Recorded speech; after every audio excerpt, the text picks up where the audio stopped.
ဓမ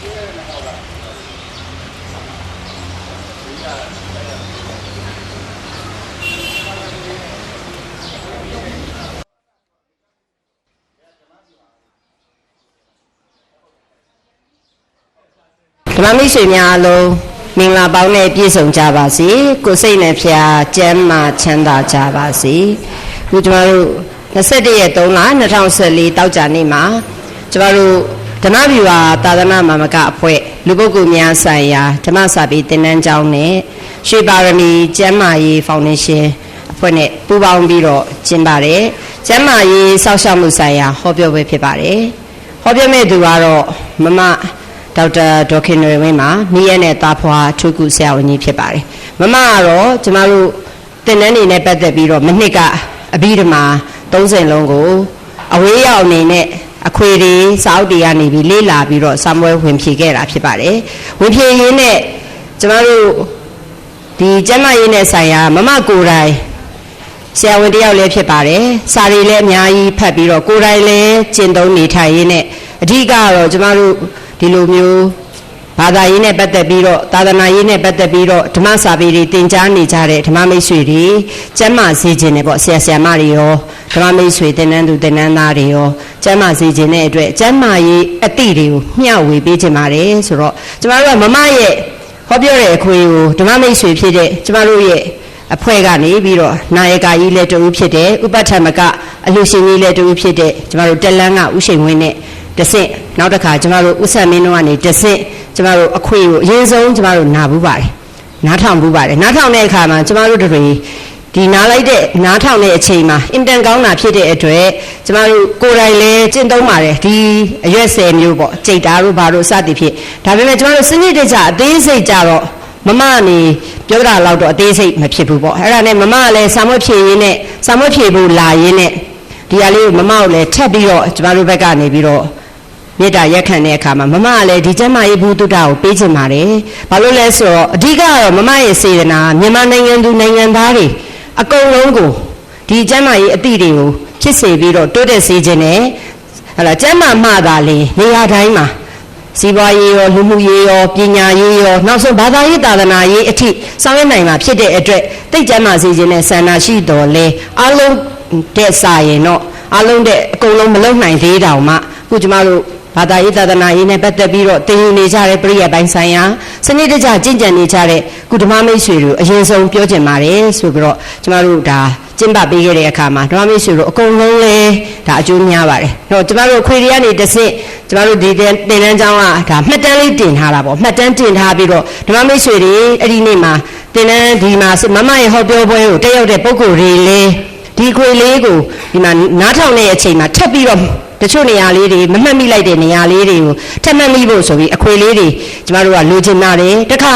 ကိုယ်ဓမ္မမိတ်ဆွေတွေလည်းကျမတို့ကျမ်းမာစေခြင်းကြတယ်အကောင်းဆုံးလက်ဆောင်ပေါ့နော်အဲ့တော့ကိုကျမတို့ဟိုကြော်ညာလေးတစ်ခုမှပါတာပေါ့ချစ်တဲ့သူတွေကိုအကောင်းဆုံးလက်ဆောင်ကကျမ်းမာရေးလက်ဆောင်ပါပဲနော်ကျမ်းမာရေးလက်ဆောင်ကိုပေးခြင်းတဲ့ဓမ္မမိတ်ဆွေတွေကလည်းဒီအခွေလေးတွေကိုပေးခြင်းပါတယ်ဆိုတော့ကိုကျမတို့ဒီဓမ္မဗျူဟာသာသနာ့မာမကဖွဲ့ရနေပြီးတော့ကျမတို့ဓမ္မဒေသနာပြန်ပွားရေးဖွဲ့ရနေပြီးတော့ဒီအခွေလေးတွေကိုကျမတို့ကဖြန့်ဝေပေးပါတယ်ဖြန့်ဝေတဲ့အခါမှာကျမတို့ဘာမှဟိုဟိတ်ဟန်လည်းမပါဘူးပေါ့နော်ကျမတို့ရိုးရိုးလေးပဲဒီအခွေလေးတွေကိုဖြန့်တဲ့အခါမှာကျမတို့ဒီကျမ်းမာခြင်းကြတယ်မြန်မာနိုင်ငံသူနိုင်ငံသားတွေတော်တော်များများကျမ်းမာခြင်းကြတယ်ဟလာအခုဖြစ်နေတဲ့ယောဂတွေနဲ့ပတ်သက်ပြီးတော့လေ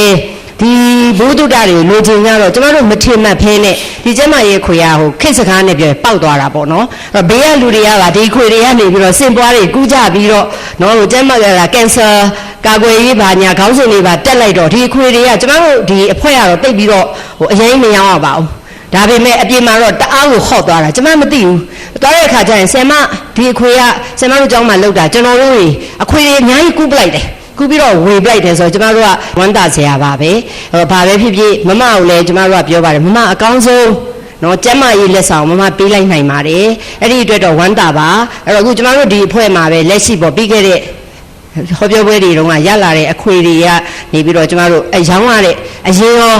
အမြက်ကောပေါ့အကုန်လုံးကျမတို့6သိန်းနဲ့1000ရပါတယ်အဲ့ဒါကိုလည်းကျမတို့မူလတွေကမမကျမ်းမာရေးနဲ့ပတ်သက်ပြီးတော့ ပြောထားတာဖြစ်တဲ့အတွက်ကျမတို့ရဲ့ဟလာရွှေပါရမီဆိုတာလေတနည်းအားဖြင့်ပြောရင်ဓမ္မဆွေမျိုးတွေပါပဲနော်ဆရာတော်ဦးဆန္ဒတိကတို့တလန်းကဦးရှင်ဝင်းတို့စသည်ဖြင့်ဒါမမတို့လည်းပါတာဆရာတော်ရဲ့ဒါတပည့်တကာဒါရဲ့ကာမတွေထဲမှာကျမတို့လည်းဒါအတူတူပဲဖြစ်တဲ့အတွက်ဒါကျမတို့ဒီရွှေပါရမီရဲ့ကျမ်းမာရေးကိုရက်ကိုပဲကျမတို့ကလှူမှာပါဒါကြောင့်ဓမ္မမိတ်ဆွေတို့အားလုံးလည်းဝမ်းမြောက်ဖို့ဖြစ်ပါတယ်အဲ့တော့မမဒေါခင်နော်ဝင်းနဲ့ပတ်သက်ပြီးတော့အသေးစိတ်မမဒေါခင်ဝင်းနဲ့နော်ဝင်းရဲ့အကြောင်းဆိုတာကျမကိုယ်တိုင်ကတော့တိတ်ပြီးတော့မသိနိုင်ဘူးပေါ့နော်ဒါကြောင့်အခုမမရဲ့အကြောင်းကိုလည်းသိစေခြင်းတဲ့အတွက်ကျမတို့မမရဲ့ပါရမီဖြည့်ပဲဖြစ်တဲ့ခွဲစိတ်အထုကုဆရာဝန်ကြီးဆရာဒေါက်တာမင်းသိန်းတောင်းကပဲပြောပေးပါလို့ဖိတ်ခေါ်ပါရစေအားလုံးလည်းမမအကြောင်းသိသိခြင်းပါတယ်ကျမလည်းသိသိခြင်းပါတယ်ဆရာပြောပေးပါရှင်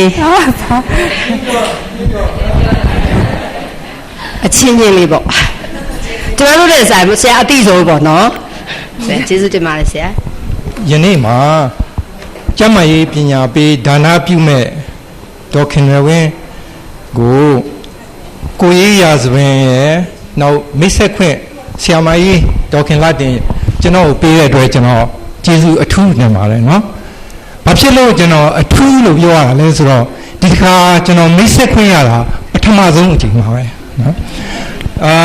ဆရာမကြီးဒေါခင်ရဝင်းကအမေရိကမှာလည်းမိတ်ဆွေတွေကိုဒီလိုပဲပညာပေးပေါ့နော်ကျမ်းမာရေးပညာပေးဟောပြောပါတယ်ဒီမှာလည်းဟောပြောပါတယ်တော်တော်လေးများခဲ့ပါပြီဒါပေမဲ့တာဝန်ခံပုဂ္ဂိုလ်တွေကကျွန်တော်ပြောတဲ့ဟာတွေကတခါတည်းပောက်ကြရတွေဖြစ်မှာစိုးလို့ဆိုပြီးတော့တက်မပြောခိုင်းတာလည်းဖြစ်မှာပေါ့နော်အဲ့ဒီတော့ဆရာမကြီးကိုအထူးကျေးဇူးတင်ပါတယ်ကျွန်တော်ဒီခွင့်ရေးပေးတာပါနော်နောက်ပြီးတော့ကျွန်တော်အနေနဲ့အခုကြွားရောက်လာတဲ့ဓမ္မမိတ်ဆွေပေါင်းသူတော်ကောင်းတွေကိုလည်းကိုရောစိတ်ပါကျမ်းမာချမ်းသာပါစေနော်အစစရရအဆင်ပြေကြပါစေမင်္ဂလာပေါင်းနဲ့လည်းခံကြောင်းကြပါစေပေါ့နော်ဒါပေမဲ့ကျွန်တော်လည်းအမျိုးသမီးနဲ့နေတာကြာတော့တော်တော်လေးကိုသူစီယာကောင်းတဲ့အကျင့်တွေရလိုက်တယ်နော်အဲ့တော့သူကတနေ့ကျွန်တော်မေးတယ်နင်တို့မြန်မာသားတွေအခုခစ်ပေါ်နှုတ်ဆက်နေကြတာမင်္ဂလာပါတဲ့နော်ဟုတ်ဘူးလားတယောက်ကိုတယောက်မင်္ဂလာပါဆိုတော့အဲ့တော့ဒီဓမ္မမိတ်ဆွေတွေအထဲကဒီနည်းနည်းတဲ့မင်္ဂလာပါဆိုတဲ့အဓိပ္ပာယ်ကလေးကိုတယောက်ကကျွန်တော်ပြောပြပါလားမင်္ဂလာပါဆိုတာမင်္ဂလာပါပေါ့တော့မဟုတ်ဘူးเนาะအဓိပ္ပာယ်ရှိတယ်အဲ့တော့ကဲဘယ်သူပြောမလဲဟောအမှန်မှန်ဆိုရင်တော့ဒါမြတ်စွာဘုရားရဲ့နှုတ်တော်ထွက်လာတဲ့ဟာเนาะဆိုတော့တိတဲ့အတိုင်းပဲကျွန်တော်တို့မင်္ဂလာတရား38ဖြာမင်္ဂလာဆိုပြီးတော့ရွတ်ကြတယ်လေဒါပေမဲ့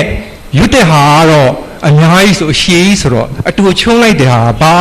အဓိပ္ပာယ်ရလဲဆို essence ပေါ့နော်ဝိဆုံးကြတော့အဓိပ္ပာယ်ရှိတာမကောင်းမှုတွေကိုရှောင်ပါတဲ့ကောင်းမှုတွေကိုဆောင်ပါတဲ့နောက်ဖြူအောင်စိတ်ကိုထားပါဆိုပြီးတော့ဒီဟာလေးနဲ့ပဲတိတ်လေးနဲ့ဒါစဉ်းစားလို့ရှိရင်နော်အဲ့ဟာရဲ့အဓိပ္ပာယ်ပါအဲ့တော့ဘာလို့ပြောလိုက်လို့ရှိရင်တော့သတိပေးတဲ့သဘောပေါ့ရပါစေဆိုရင်တော့မေတ္တာဆုတောင်းပေးတဲ့သဘောပေါ့နော်အဲ့ဒါပြောပြတာပါကျွန်တော်သိတတ်လို့တော့မဟုတ်ပါဘူးဒါပေမဲ့သူ့စီကတတ်ထားတဲ့အကောင်းတဲ့အကျင့်လေးတွေပေါ့အဲ့တော့ကျွန်တော်တို့သူ့ရဲ့အကြောင်းကိုနှစ်ပေါင်းကလည်းမိတ်ဆွေအဖြစ်နဲ့ရောနော်သမီးသားအဖြစ်နဲ့ရောသိခဲ့တာတွေကအနှစ်90ရှိပါပြီနော်အဲ့တော့အိမ်တော်တန်းကလည်းအနှစ်40ကျော်ခဲ့ပါပြီဆိုတော့ပြောမယ်ဆိုလို့ရှိရင်တော့အချတာအစသိတာပေါ့နော်နောက်သူပါဇက်ဟာကျွန်တော်ပါဇက်ဟာလိုက်တာနဲ့ကျွန်တော်ဥဘယ်နှခွေးရှိလဲဥဘယ်နှခွေးရှိလဲဆိုတော့သိကြတာပေါ့နော်အဲ့တော့ဒီဟာထားလိုက်ပါတော့ကျွန်တော်သူ့အကြောင်းပြောမယ့်ဟာကတော့သုံးပိုင်းအနေနဲ့ခွဲပြီးတော့ပြောပါမယ်နော်သူ့ရဲ့ professional life ပေါ့သူဆရာဝန်တယောက်အနေနဲ့သူ့ဘဝကိုသူရပ်တည်ခဲ့တဲ့အကြောင်းနောက်ပြီးတော့ family life ပေါ့နော်နောက်ပြီးတော့ social life ပေါ့ social life ကတော့မင်းကြီးကတော့ဟိုပါဘာခေါ်လဲပရဟိတလုပ်ငန်းအောက်မှာအကုန်ပါတာပေါ့ social ကပါတယ်ဘာသာရေးပါမယ်ကျန်းမာရေးပါမယ်လူမှုရေးပါမယ်ပညာရေးပါမယ်အစုံပေါ့နော်အဲ့ဒါတော့ဟိုဘာထဲမှာပါတော့ပရဟိတလုပ်ငန်းတွေထဲမှာပါတာပေါ့ဆိုတော့ professional life ကနေစမယ်ဆိုလို့ရှိရင်ကျွန်တော်တို့နှစ်ယောက်က1990နဲ့တခုနှစ်မှာရန်ကုန်တက္ကသိုလ်ဆေးတက်ကနေပြီးတော့ဆရာဝန်ဖြစ်ပါတယ်အလုပ်တင်ဆရာဝန်အနေနဲ့ဒီမှာတစ်နှစ်လုပ်ကြပါတယ်လုပ်ပြီးတော့ 1984နဲ့4ခုလေဦးပိုင်းမှာပေါ့ကျွန်တော်တို့ US ကိုထွက်သွားပါထွက်သွားတဲ့ဟာမှာသူကတော့တာဘာမီယာ OG လောက်ချင်တယ်ဆိုတော့သူက Johns Hopkins Hospital Baltimore Maryland မှာတနည်းအားဖြင့်တော့ကဘာကျော်ဆေးရုံမှာသွားပြီးတော့ training ဆင်းပါတယ်ဆင်းတော့1980ခုနှစ်မှာပြီးဆုံးသွားပြီးတော့1980ခုနှစ်မှာရေးဖြေစာမွေးမေးဖြေစာမွေးနှစ်ခုလုံးကိုစူးစူးကြုံကြုံနဲ့အောင်ပြီးတော့ FACOG ဆိုတဲ့ဘွဲနဲ့ပါရဂူဖြစ်သွားပါတယ်နော်စာမွေးကလည်းနည်းနည်းပြောရမယ်ဆိုတော့ကိုမိမတို့ဒါအမှုန်းတင်တဲ့ပုံလေးပေါ့နော်စာမွေးကရေးဖြေတာ8နာရီကြာတယ်အဲ့ဟာအောင်တဲ့အခါကျမှမေးဖြေတာနောက်ထပ်8နာရီကြာတယ်အဲ့တော့ရေးဖြေ8နာရီမှာပထမဆုံးဝင်ဖြေတဲ့အမေရိကန်ကဆရာဝန်အားလုံးနဲ့မှာ90%ပဲအောင်တယ်နော်အဲ့ရနေပြီးတော့မေးဖြေမှာဆိုရင်ပထမဆုံးဝင်ဖြေတဲ့လူတွေမှာ25%လောက်အောင်တယ်အဲ့တော့ကျွန်တော်တို့ပုံမှန်မရအောင်နော်အဲ့တော့အဲ့ဒါလည်းပြီးတော့သူကဟိုဟာပေါ့နော် private practice ဆိုတာ solo practice ခေါ်တာပေါ့သူ့ဘာသာသူပုဂ္ဂလိကတူးတဲ့ဆေးကူတာ private practice သူကgroup နဲ့လည်း join မလုပ်တယောက်တည်းအစွန်းပြတာပေါ့နော်အစွန်းပြတော့ဒီ1980ခုနှစ်ကနေပြီးတော့အနှစ်20တာပွားမီယာကိုလုပ်ပါလေတာပွားမီယာလုပ်တဲ့အချိန်မှာရည်စရာလေးလည်းဟုတ်မယ်ပေါ့လေကျွန်တော်နဲ့သူနဲ့တစ်ခါလေးကြားလို့ရှိရင်သူတောက်ကြံလေးထွက်သွားပြီးတင်းလင်းလာလေးဒီမတွေ့တော့ဘူးနော်အဲ့လောက်အဲ့လိုများပါလေဘာကြောင့်လဲဆိုတော့သူကတမျိုးလူတမျိုးနော်တိကျတာပေါ့လူနာပိုင်းတိုင်းလူနာဘေးမှာတော့ထိုင်နေမွေးမချင်းထိုင်မပြန်လာဘူးနော်အဲ့ဒါမျိုးကတော့တော်တော်ရှားတယ်အဲ့တော့အဲ့ဒီအနှစ်20မှာထူးခြားချက်ကလေးတွေကကလေး8000ကျော်မွေးရပါတယ်နော်ပူပြီးတော့ထူးခြားတာကလေးလည်းအဖိတ်စင်မရှိဘူးအမေလည်းအဖိတ်စင်မရှိဘူးအဲ့ဒါလည်းပဲသူကတနေ့ကြတော့ကျွန်တော်ပြောတယ်တော်ပြီးတော့မလုပ်တော့ဘူးလေဟာဘာဖြစ်လို့မလုပ်တော့တာလဲမဟုတ်ဘူးတဲ့အဖိတ်စင်တယောက်ရလာတဲ့တနေ့ကြရင်းနဲ့ငါယူကျုံမရဖြစ်လိမ့်မယ်ဆိုပြီးတော့တကယ်ကိုကြောပေးပြီးတော့ထွက်သွားတာနော်နောက်ပြီးတော့ထူးခြားချက်တစ်ခုကကျွန်တော်တို့ဟိုမှာ OG လောက်တဲ့လူဆိုရင်အနည်းဆုံးတစ်နှစ်ကိုတစ်ခါလောက်ကတော့တရားစွဲခံရတယ်နော်ရည်စရာအနေနဲ့ပြောရင်သူကတရားစွဲတာသူတို့ကလေးကောင်းကောင်းမွေးလေ22နှစ်အထိညံတုံးနေလာပြီးတော့တရားစွဲလို့ရတယ်22နှစ်ပြည့်ကျော်သွားတော့မှပဲလွတ်တာအဲ့တော့သူကလေးကကောလိပ်မရောက်ဘူးဆိုတာနဲ့မွေးတဲ့လူအသုံးကြလို့ဆိုပြီးတော့လာတရားစွဲတာဟုတ်တယ်အဲ့ဒီတော့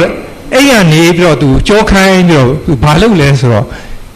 ဒီပရဟိတနယ်ပယ်တဲ့ကိုခြေစုံမျောပြီးဝင်ပါဒီနေ့ဖြစ်ပါပဲနော်ဒါကသူ့ရဲ့ professional life ပါနောက်ပြီးတော့family life ကတော့နှစ်ခုခွဲပြောမယ်ဆိုလို့ရှိရင်တော့ကျွန်တော်တို့ရဲ့ကလေးနဲ့ပတ်သက်တဲ့အမေရဲ့ role ပေါ့ and then marital life ဆိုတာတော့ကျွန်တော်တို့ရဲ့ marriage life ပေါ့နော်ဒါကတော့ကျွန်တော်တို့ family life ပေါ့နော်အဲ့တော့အများသိအောင်တော့ကျွန်တော်တို့မှာတမီးလေး2ယောက်ရှိပါတယ်2ယောက်စလုံးကလည်းအမေရဲ့ကုကဲမှုဆုံးမမှုအောက်မှာလင်မာကြပါတယ်အဲ့တော့သူတို့ကတော့အမေကိုလည်းအင်မတန်မှဆွေးဆွေးလန်းလန်းရှိတယ် attach ဖြစ်တာပေါ့နော်ဒါတောင်မှကျွန်တော်တို့တော်တော်အခက်ခဲပေါ်ပါမယ်ဟိုက culture နဲ့ကျွန်တော်တို့ culture နဲ့မတူဘူးလေမတူဘူးဆိုတော့သူတို့ပြိုးထောင်လာတဲ့အခါမှာတော်တော်အခက်ခဲရှိတယ်ဘာလို့လဲဆိုတော့ကြောင်းသွားရင်ဟိုကအမှုအချင်း delay ပဲပေါ့အိမ်ပြန်လာမှပဲကိုယ့်ရဲ့ oriental ရဲ့ delay တွေရတာဟုတ်ဆိုတော့အခက်ခဲဂျားရဲရပဲကျွန်တော်တို့ပြိုးထောင်လာတာကျွန်တော်အောင်မြင်တယ်လို့ဆိုရမှာပေါ့နော်တမီးကြီးကတော့ဟိုဒါအဖေးချီအောင်နေပြီးတော့ခွဲစိတ်စီအောင်မှာအငယ်မလေးကတော့အခု Obamacare တို့ Affordable Health Care Act တို့ဟိုစားပေါ့လေဒီ health care policy မှာ senior analyst လုပ်နေပါတယ်သူ သမီးမြောက်ကလည်းမကြအိမ်ကိုပြန်လာပြီးတဲ့အခါကျရင်နောက်တစ်ခုစိတ်ဝင်စားစရာကောင်းတာအမေစီကိုဖက်လက်တကင်းလာတဲ့အခါကျတော့တယောက်ကအမေပါဘယ်ဘက်ပါကင်နေတယောက်ကအမေရဲ့ညာဘက်ပါကင်ပြီးတော့ဘာပြောကြလဲဆိုတော့အမေရဲ့ why are you so pretty နော် it is not fair ဒါအင်္ဂလိပ်ပြောတော့ we are not as pretty as you အဲ့လိုမျိုးစကားမျိုးလေးနဲ့ဘာလို့တီတီတာတာပြောကြပါလဲနော်နောက်အခုတော့လေအဲ့ဒီကနေတစ်ဆင့် family life ကနေပြီးတော့ဘင်းကလက်တို့နေတော်ပြီးလည်းလုံနေနော်အဲ့တော့ပြီးဆုံးကြတော့ social life ရောက်လာတဲ့အခါကျတော့သူ့လောက်ပရဟိတလုပ်ငန်းလုပ်တာတော့မရှိတော့ဘူးအမေရိကန်မှာဆိုလို့ရှိရင်လေသူ practice လုပ်နေတာပြင်ပန်းနေတဲ့ကြားတယ်ကျွန်တော်တို့တွေဆွေမျိုးမှ90ရှိတယ်တငယ်ချင်းပေါင်းလိုက်တော့90ရှိတယ်တရားကိုနှစ်ပတ်တစ်ခါချက်ကျွေးတယ်နော်အဲ့လောက်တဘာတရားများတယ်အဲ့တော့တိလည်းရှင်းဝေးပြောပြီးတော့မှုန်းတင်နေတော့ပါဘူးနော်မမပြောချင်တာတွေများနေတာဒါကြောင့်ဆရာလည်းကျမတို့ပြောပြတဲ့အတွက်စုံလင်သိရတဲ့အတွက်ကျေးဇူးတင်ပါတယ်နေမို့ဆိုကျမမမရေးပြတဲ့အချက်ကလေးတွေနဲ့ဆိုကျမမပြောတယ်စာရွက်ဖတ်ပြီးတော့ဟိုတစ်ဘက်ကလည်းအဲ့လိုဖြစ်နေတာနဲ့ဆရာကိုမေတ္တာရက်ခံတာပါအခုကျမတို့ပူးတွဲပြီးတော့ဆောင်ရွက်တဲ့ရွှေပါရမီကျမ်းမာရေးဖောင်ဒေးရှင်းနဲ့ပတ်သက်ပြီးတော့ကျမတို့ရွှေပါရမီကဦးစီးဟာလာကျမတို့ပံ့ပိုးပေးနေတဲ့တက္ကကြီးလက်တူဖြစ်တဲ့တက်လန်းကဦးရှင်ဝင်းကိုလည်းနည်းနည်းလေးပေါ့ပြောပြပေးဖို့ဖိတ်ခေါ်ပါတယ်ဆောလာကြတယ်ဓမ္မဗျူဟာအသင်းမှာဇမယီဒေါက်တာလာတင်နဲ့တကွာအသင်းသားများဓမ္မမိတ်ဆွေအားလုံးစိတ်ချမ်းသာခြင်းကိုယ်ကြီးချမ်းသာခြင်းနဲ့ပြည့်စုံပါစေကြောင်းဆုတောင်းမေတ္တာပို့အပ်ပါတယ်ကျွန်တော်ရွှေပါဝီကျမ်းမာရေးဖောင်ဒေးရှင်းအနေနဲ့ပြောရမယ်ဆိုရင်ရွှေပါဝီကျမ်းမာရေးဖောင်ဒေးရှင်းကိုကျွန်တော်2011ခုနှစ်ဩဂုတ်လ14ရက်နေ့ဖြစ်တဲ့မေတ္တာအခါတော်နေ့မှာဦးစီးဦးဆောင်နာယကဆရာတော်ဖြစ်တဲ့ဆရာတော်ရှင်သာနာတိကနေပြီးတော့သူရဲ့လူသားတွေအားလုံးပေါ်မှာကျမ်းမာစေခြင်းနဲ့မေတ္တာကိုအခြေခံပြီးတော့ဖွဲ့စည်းခဲ့တဲ့အဖွဲ့အစည်းလေးဖြစ်ပါတယ်ဒီသေးရွေချက်အနေနဲ့ကတော့ဝေးလံပြီးတော့ဆရာဝန်ကြီးတွေမရောက်တဲ့အလှမ်းဝေးတဲ့ဒေသတွေမှာရှိတဲ့အဲ့ဒီဒေသမှာရှိတဲ့တိုင်းသားတွေရဲ့ကျမ်းမာရေးကိုစောင့်ရှောက်ဖို့အတွက်ကိုဒါဖွဲ့စည်းခဲ့တဲ့အဖွဲ့အစည်းဖြစ်ပါတယ်ထို့နည်း၎င်းပဲကျမ်းမာရေးပဲပတ်သက်တဲ့အဖွဲ့အစည်းတွေအားလုံးနဲ့လည်းကျွန်တော်ပူးတွဲပြီးတော့နိုင်ငံတော်မှာကျမ်းမာရေးစောင့်ရှောက်မှုလုပ်ငန်းမှာလှုပ်ဆောင်မှာဖြစ်တယ်လို့ကျမ်းမာရေးနဲ့ပတ်သက်တဲ့ကျမ်းမာရေးဆိုင်ရာဟောပြောပွဲအသိပညာနဲ့ပတ်သက်ပြီးတော့ဘုဒ္ဓတရားတွေကိုရရှိအောင်ဟောပြောပေးဖို့အတွက်လည်းစာရွက်စာတမ်းတွေနော်သတင်းမီဒီယာအဆင့်ဖြန့်ချီပေးဖို့ဆိုတော့ကျွန်တော်တို့ရည်ရွယ်ချက်ထဲမှာပါရှိတဲ့မူအတိုင်းမှာပဲကျွန်တော်တို့ကလှုပ်ဆောင်ခဲ့ပါတယ်လှုပ်ဆောင်ခဲ့တဲ့ညမှာဒီနေ့ဆိုရင်23ကြိမ်မြောက်ဖြစ်နေကျွန်တော်မန္တလေးတိုင်းမိုးကုတ်ဒေသကိုအခြေပြုပြီးတော့အဲ့ဒီမိုးကုတ်ဒေသအနားမှာရှိတဲ့တိုင်းသားတွေရဲ့ကျမ်းမာရေးဆောက်ရှောက်ဖို့အတွက်ကိုကျွန်တော်လှုပ်ဆောင်နေပြီဖြစ်ပါတယ်22ကြိမ်အထိကတော့လူနာပေါင်းဗမာနိုင်ငံအဝှမ်းမှာ3သိန်းခွဲကျော်ကျွန်တော်တို့ကျမ်းမာရေးဆောက်ရှောက်မှုလုပ်ခဲ့ပါတယ်လုပ်ခဲ့တဲ့ညမှာလဲယောဂအနေနဲ့အဆုံးပါပဲမျက်စိနားနှာခေါင်းလည်ချောင်းသွားအရေပြားအမျိုးသမီးယောဂခလေးအယိုးကိုယ်အင်္ဂါပြန်လဲတန်ဆွမ်းရည်နောက်ကျွန်တော်တို့အထွေတွေခွဲစိတ်စီးနဲ့စီလန်းကြောင်းစတဲ့ယောဂဘောင်းစုံကိုဆရာဝန်နဲ့ကျန်းမာရေးဝန်ထမ်း100ကျော်နဲ့ကျွန်တော်တို့တွားရောက်ကုသပေးနေခဲ့တယ်ဖြစ်ပါတယ်ပြီးတဲ့ညမှာကျွန်တော်တို့အဲ့ဒီဒေသမှာရှိတဲ့တိုင်းသားတွေဟာဆရာဝန်ကြီးတွေနဲ့အလှမ်းဝေးတဲ့အတွက်ကြောင့်ကျန်းမာရေးအသိပညာအများမဲအားနည်းပါတယ်ကုသဖို့လည်းအခက်အခဲတွေကျွန်တော်တို့အများကြီးကြုံတွေ့နေရကိုကျွန်တော်တို့တွေ့ရှိရပါတယ်ဒါတော့ကျွန်တော်တို့ရောက်တဲ့နေရာတိုင်းမှာကျွန်တော်တို့ဒီသွေးနဲ့ပတ်သက်တဲ့သွေးကိုသွေးစစ်တဲ့သွေးကြိုစီးကြိုနောက်တော့ကျွန်တော်တို့ဒီအရက်ကအစတိုင်းတယ်အလေးချိန်ကအစတိုင်းတယ်ကျွန်တော်နှလုံး pass rate ကအစကျွန်တော်တိုင်းတဲ့အပြင်ကို ဟိုနောက်ပိုင်းမှာဆိုရင်ကျွန်တော်ဘီပိုတဲရောင်သားဝါနဲ့ပတ်သက်ပြီးဘီပိုစီပို HIV နော်နောက်ကျွန်တော်ဟော်မုန်းဒီပေါ့ thyroid နဲ့ပတ်သက်တဲ့စမ်းသပ်မှုတွေကိုအကုန်လုံးကျွန်တော်တို့လှုပ်ဆောင်ပေးခဲ့ပါတယ်လှုပ်ဆောင်ပြီးတော့လည်းကျွန်တော်တို့သက်ဆိုင်ရာတိုင်းဒေသကျန်းမာရေးဦးစီးမှုတွေနဲ့တစ်ဆင့်ကျွန်တော်တို့ data တွေကိုပြည်ထောင်စုကျန်းမာရေးဝန်ကြီးဌာနအထိကိုကျွန်တော်တို့ဒါမှတ်တမ်းပြုစုပြီးတော့တင်ပြခဲ့ပါတယ်ကျွန်တော်ဒီစိတ်သက်ကုနှစ်ကဆိုရင်ဒေါက်တာတစ်ဆွေလတ်နဲ့ဆိုရင်ကျွန်တော်တို့အဲ့ဒီဆရာဝန်ကြီးတွေဆရာကြီးရဲ့တပည့်တွေအဖွဲ့တွေနဲ့ပူးပေါင်းပြီးတော့လည်းကျွန်တော် research တွေကိုကျွန်တော်တို့လှုပ်ဆောင်နေပါတယ်စီးကျိုယောဂါသွေးတိုးယောဂါကင်ဆာယောဂါစတဲ့ယောဂါတွေဟာဗမာပြည်အနှံ့မှာကြောက်စရာကောင်းလောက်အောင်ဖြစ်ပွားနေတာကိုကျွန်တော်တို့မျက်ဝါးထင်ထင်ကျွန်တော်တို့ကိုယ်တိုင်ကိုယ်ကြတွေ့ဆုံလာတဲ့အခါမှာဒါရဲ့ဖြစ်ပေါ်ခြင်းအကြောင်းတရားတွေကိုဘယ်လိုလုပ်ကြမလဲဒါကိုတစ်မျိုးသားလုံးရဲ့တာဝန်တရက်အနေနဲ့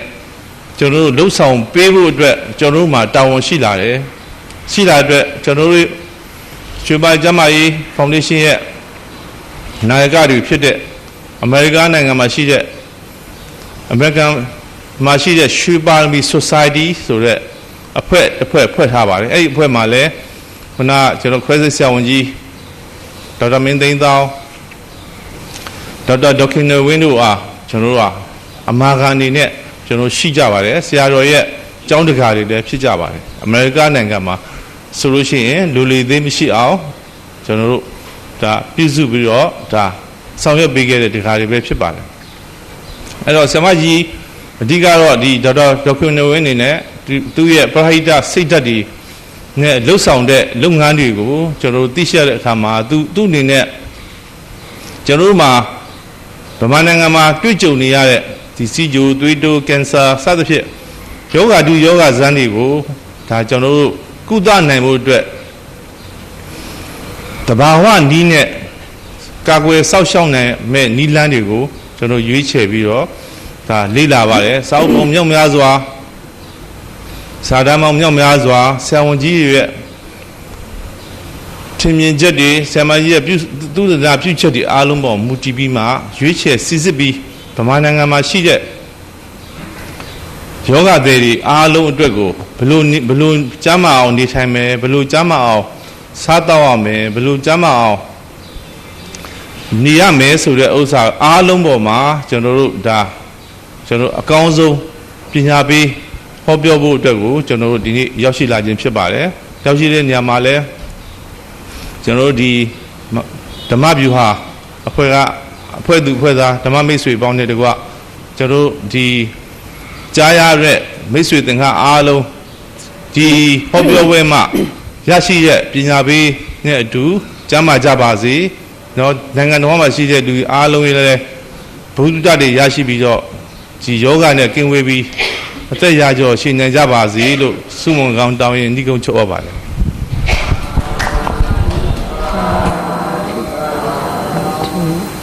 ကျွန်မဒီနေ့ပြောမယ့်အကြောင်းအရာလေးကဘာလဲဆိုတော့နော်ခေါင်းစဉ်လေးကတော့စီးကြိုယောဂအကြောင်းသိကောင်းစီရနော်ကျွန်မဘာဖြစ်လို့ဒီခေါင်းစဉ်ကိုရွေးချယ်ရလဲဆိုတော့ဒီစီးကြိုယောဂဟာလေ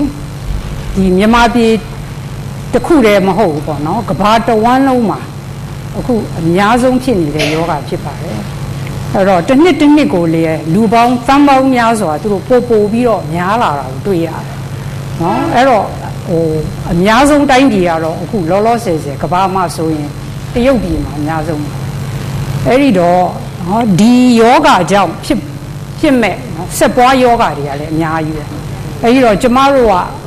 ဒီနေ့ကဒီစီးကြိုယောဂအကြောင်းကိုကောင်းကောင်းနားလည်ရအောင်နော်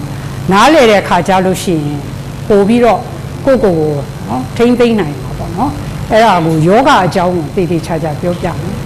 အဲ့တော့ကျွန်မဆက်ပြီးမပြောခင်နော်ကျွန်မတခုပြောချင်တာကလေကျွန်မအခုဒီမှာလာပြီးပြောတဲ့ရည်ရွယ်ချက်ကနော်ကျွန်မဖတ်ထားသမျှနော်ဘဟုတုတ္တတွေကိုဒီဓမ္မမိတ်ဆွေတွေအားလုံးကိုပြန်ပြီးတော့နော်မေတ္တာရှိထားပြီးတော့ဝေငှခြင်းသာဖြစ်ပါတယ်နောက်ကျွန်မတချို့ပြောမဲ့နော်ဒီ vitamins တို့ supplements တို့တောက်ပါလို့ပြောတာနော်ကျွန်မရဲ့အကျိုးပိုက်ဆံနဲ့ပတ်သက်လို့ဘာအကျိုးစီးပွားမှကျွန်မမှမရှိပါဘူး နောက်တချို့ဒီဟာတွေကိုကြောညာပေးရတာလေကျမလည်း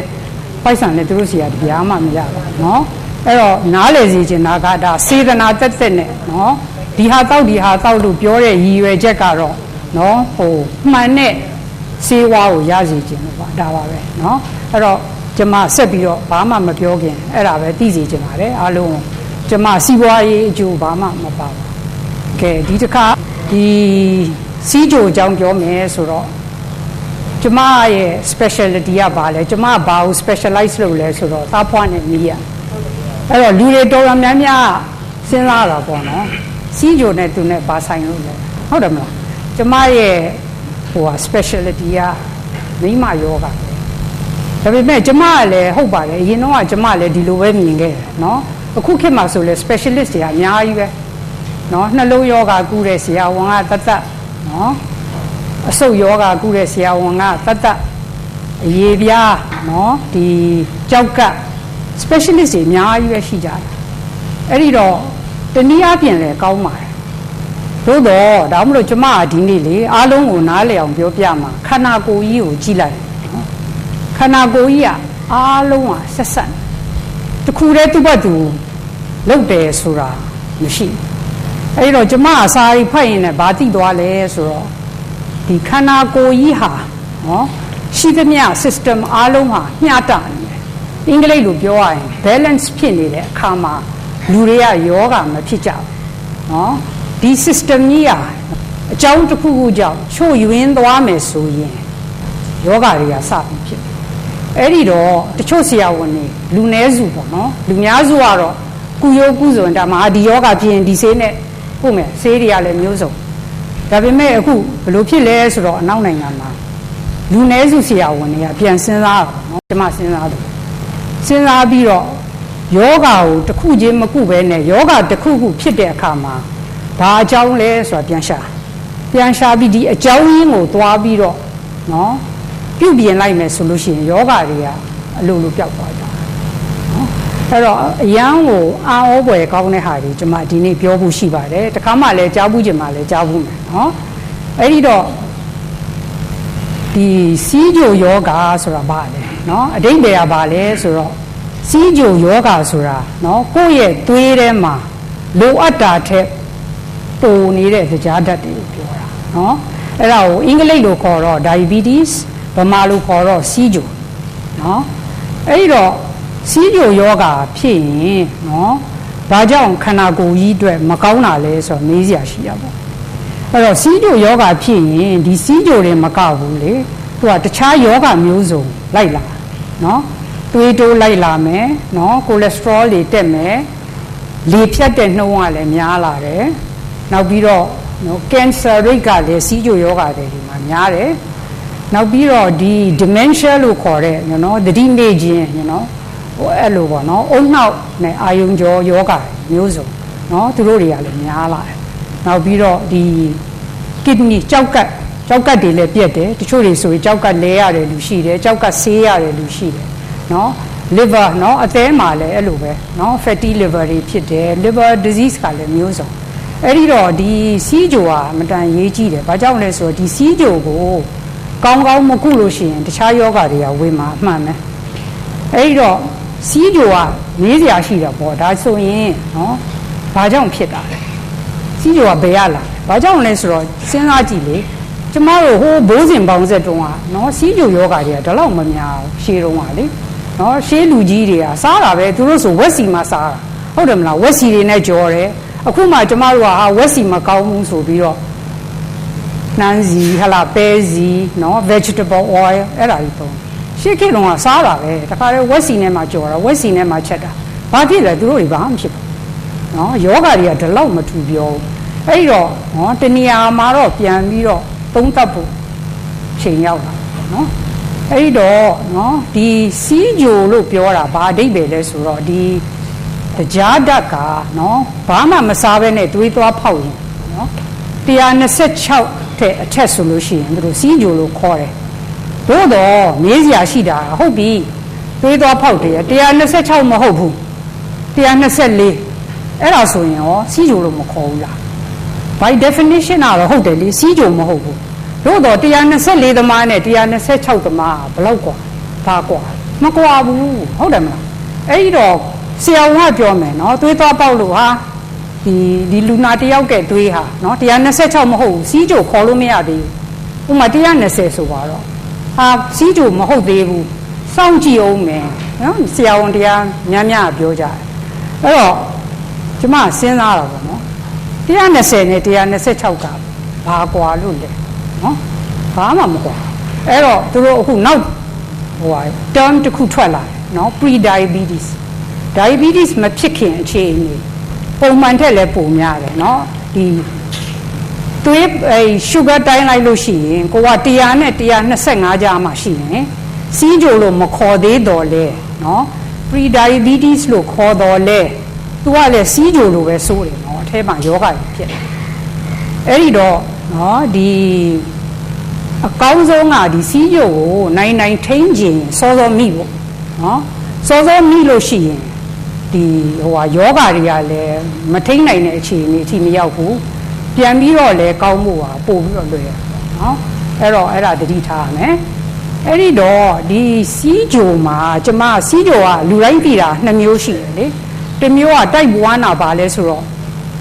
မွေးရပါပေါ့နော်တချို့လေတွေကငယ်ငယ်လေးတွေနဲ့စီးကြိုဖြစ်ကြတယ်အဲ့ဒါကတော့အကြောင်းတစ်မျိုးဒီနေ့ကျမပြောမယ့်စီးကြိုကအသက်ကြီးမှဖြစ်တဲ့စီးကြိုအကြောင်းနော် type 2 diabetes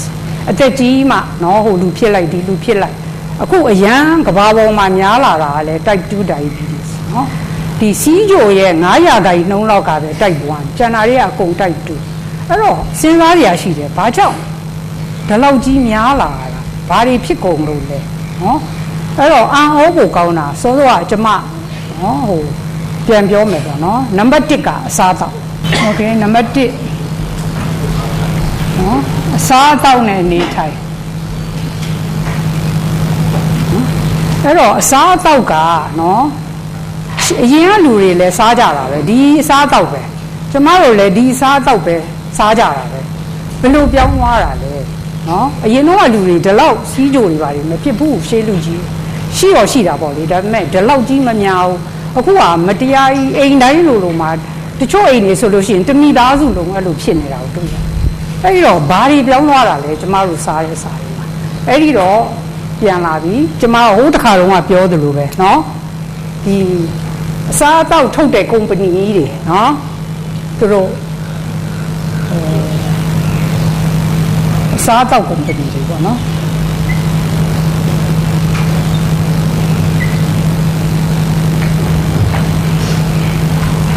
စာလုံးပေါင်းမှရင်တော့ဒီကမှာเนาะဒီအစားအသောက်တဲ့ကုမ္ပဏီတွေရှိတယ်နည်းနည်းကြီးကြီးရနံပါတ်1နော်နံပါတ်2ဟိုပါပေါ့နော် farming ဆိုတာဟိုဘာခေါ်လဲဆိုတော့လေယာဟိုစိုက်ပျိုးရေးဘက်ကပေါ့နော်ကုမ္ပဏီကြီးတွေကိုပြောတာနော်စိုက်ပျိုးရေးကုမ္ပဏီကြီးတွေဟုတ်ပြီနော်တော့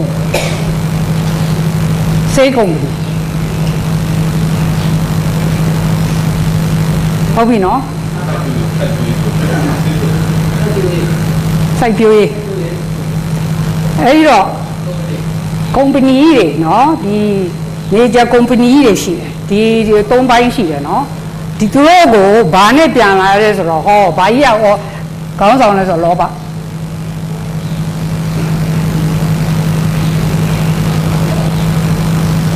နော်လောဘကသူတို့ခေါင်းဆောင်ပြီအဲ့တော့အစားအသောက်လုပ်တဲ့ကုမ္ပဏီတွေကလည်းဘာတွေလုပ်လဲဆိုတော့ဒီအောက်မှာဟောအချိုရည်ပလင်းနေ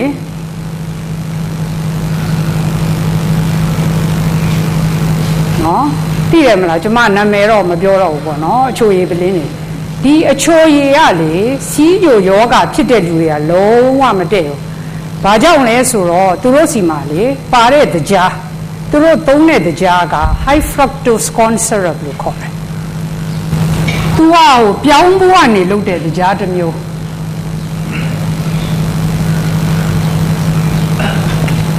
နော် သူကအဲ့ဒါကို mainly သုံးတယ်အဲ့ဒီတော့အဲ့ဒီထက်မှာ calories ကလည်းအများကြီးပဲတဘူးတောက်မယ်ဆိုလို့ရှိရင်နော်သူကဘာကြောင့်မကောင်းဘူးလဲဆိုတော့သူကဒီကြားဓာတ်ကအရေအနေနဲ့ဒီသူကအဖတ်အနေနဲ့မဟုတ်ဘူးအဲ့တော့တောက်ချင်းဘာဖြစ်လဲဆိုတော့ဒီကြားရည်တွေကိုတောက်လိုက်ရင်ခန္ဓာကိုယ်ထဲမှာသွေးတဲ့ကိုချက်ချင်းရောက်သွားတယ်သူကအရေမှတ်လားအဖတ်စားတာနဲ့လုံးဝမတူဘူးနော်အဲ့ဒါမှတ်တာအဲ့တော့လေဒါမှမဟုတ်သေချာရှင်းပြတာအားလုံးကိုနားလည်အောင်နော်ဘာကြောင့်လဲဆိုအဲ့တော့ဒီအကြီးကသွေးတဲ့ကိုချက်ချင်းရောက်အဲ့တော့သွေးထဲမှာရှုဂါဘာဖြစ်မလဲတက်ပြီပေါ့ဟုတ်တယ်မလားဒါကိုတောက်လိုက်ရှုဂါတက်ပြီရှုဂါတက်အဲ့တော့ခန္ဓာကိုယ်ကဘာလုပ်ပြီလဲခန္ဓာကိုယ်က तू ကတော့ခုခံရတော့မလေဟာကြားတွေလာပြီဆိုတော့ခန္ဓာကိုယ်ရဲ့ဟော်မုန်းဓာတ်ထွက်လိုက်ပြီ insulin ဆိုတဲ့ဟော်မုန်းနော်ဒီဟာဟိုပါပေါ့နော် energy အနေနဲ့သုံးဖို့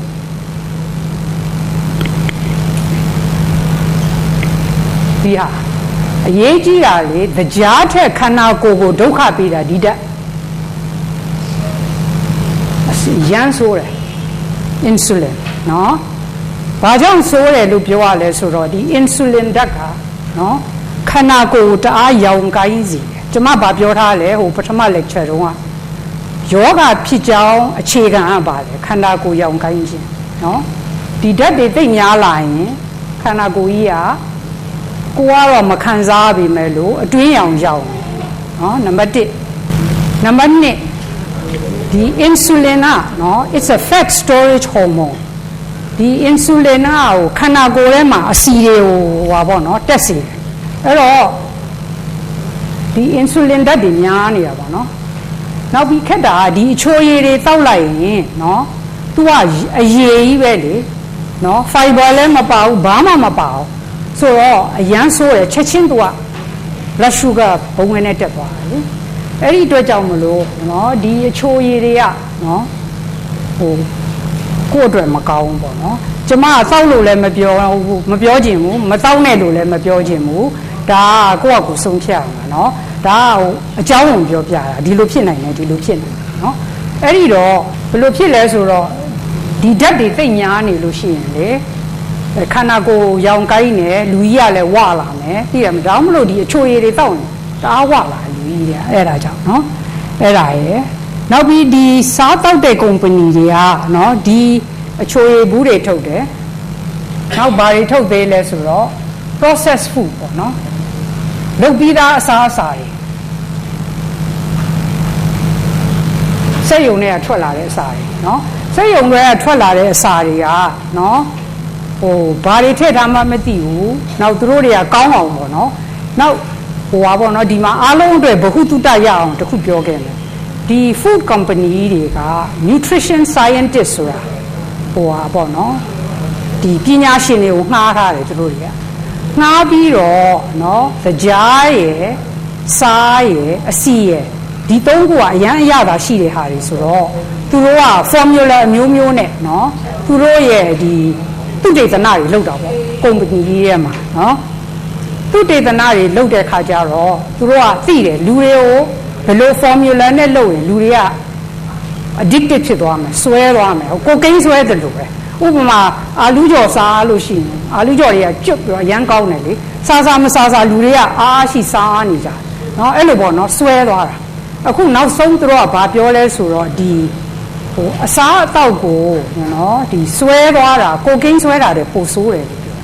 ဟုတ်တယ်စဉ်းစားကြည့်လေနော်အရက်သမားတွေကလည်းအရက်ဆွဲတယ်သူတို့လည်းသိတယ်မကောင်းလူတွေကလည်းပြောနေတယ်ဒါပေမဲ့မရဘူးဆွဲနေပြီသူတို့ကတော့တောက်မှာတို့အတူဒီတိုင်းပဲဆေးလိပ်ဆွဲတဲ့လူတွေကလည်း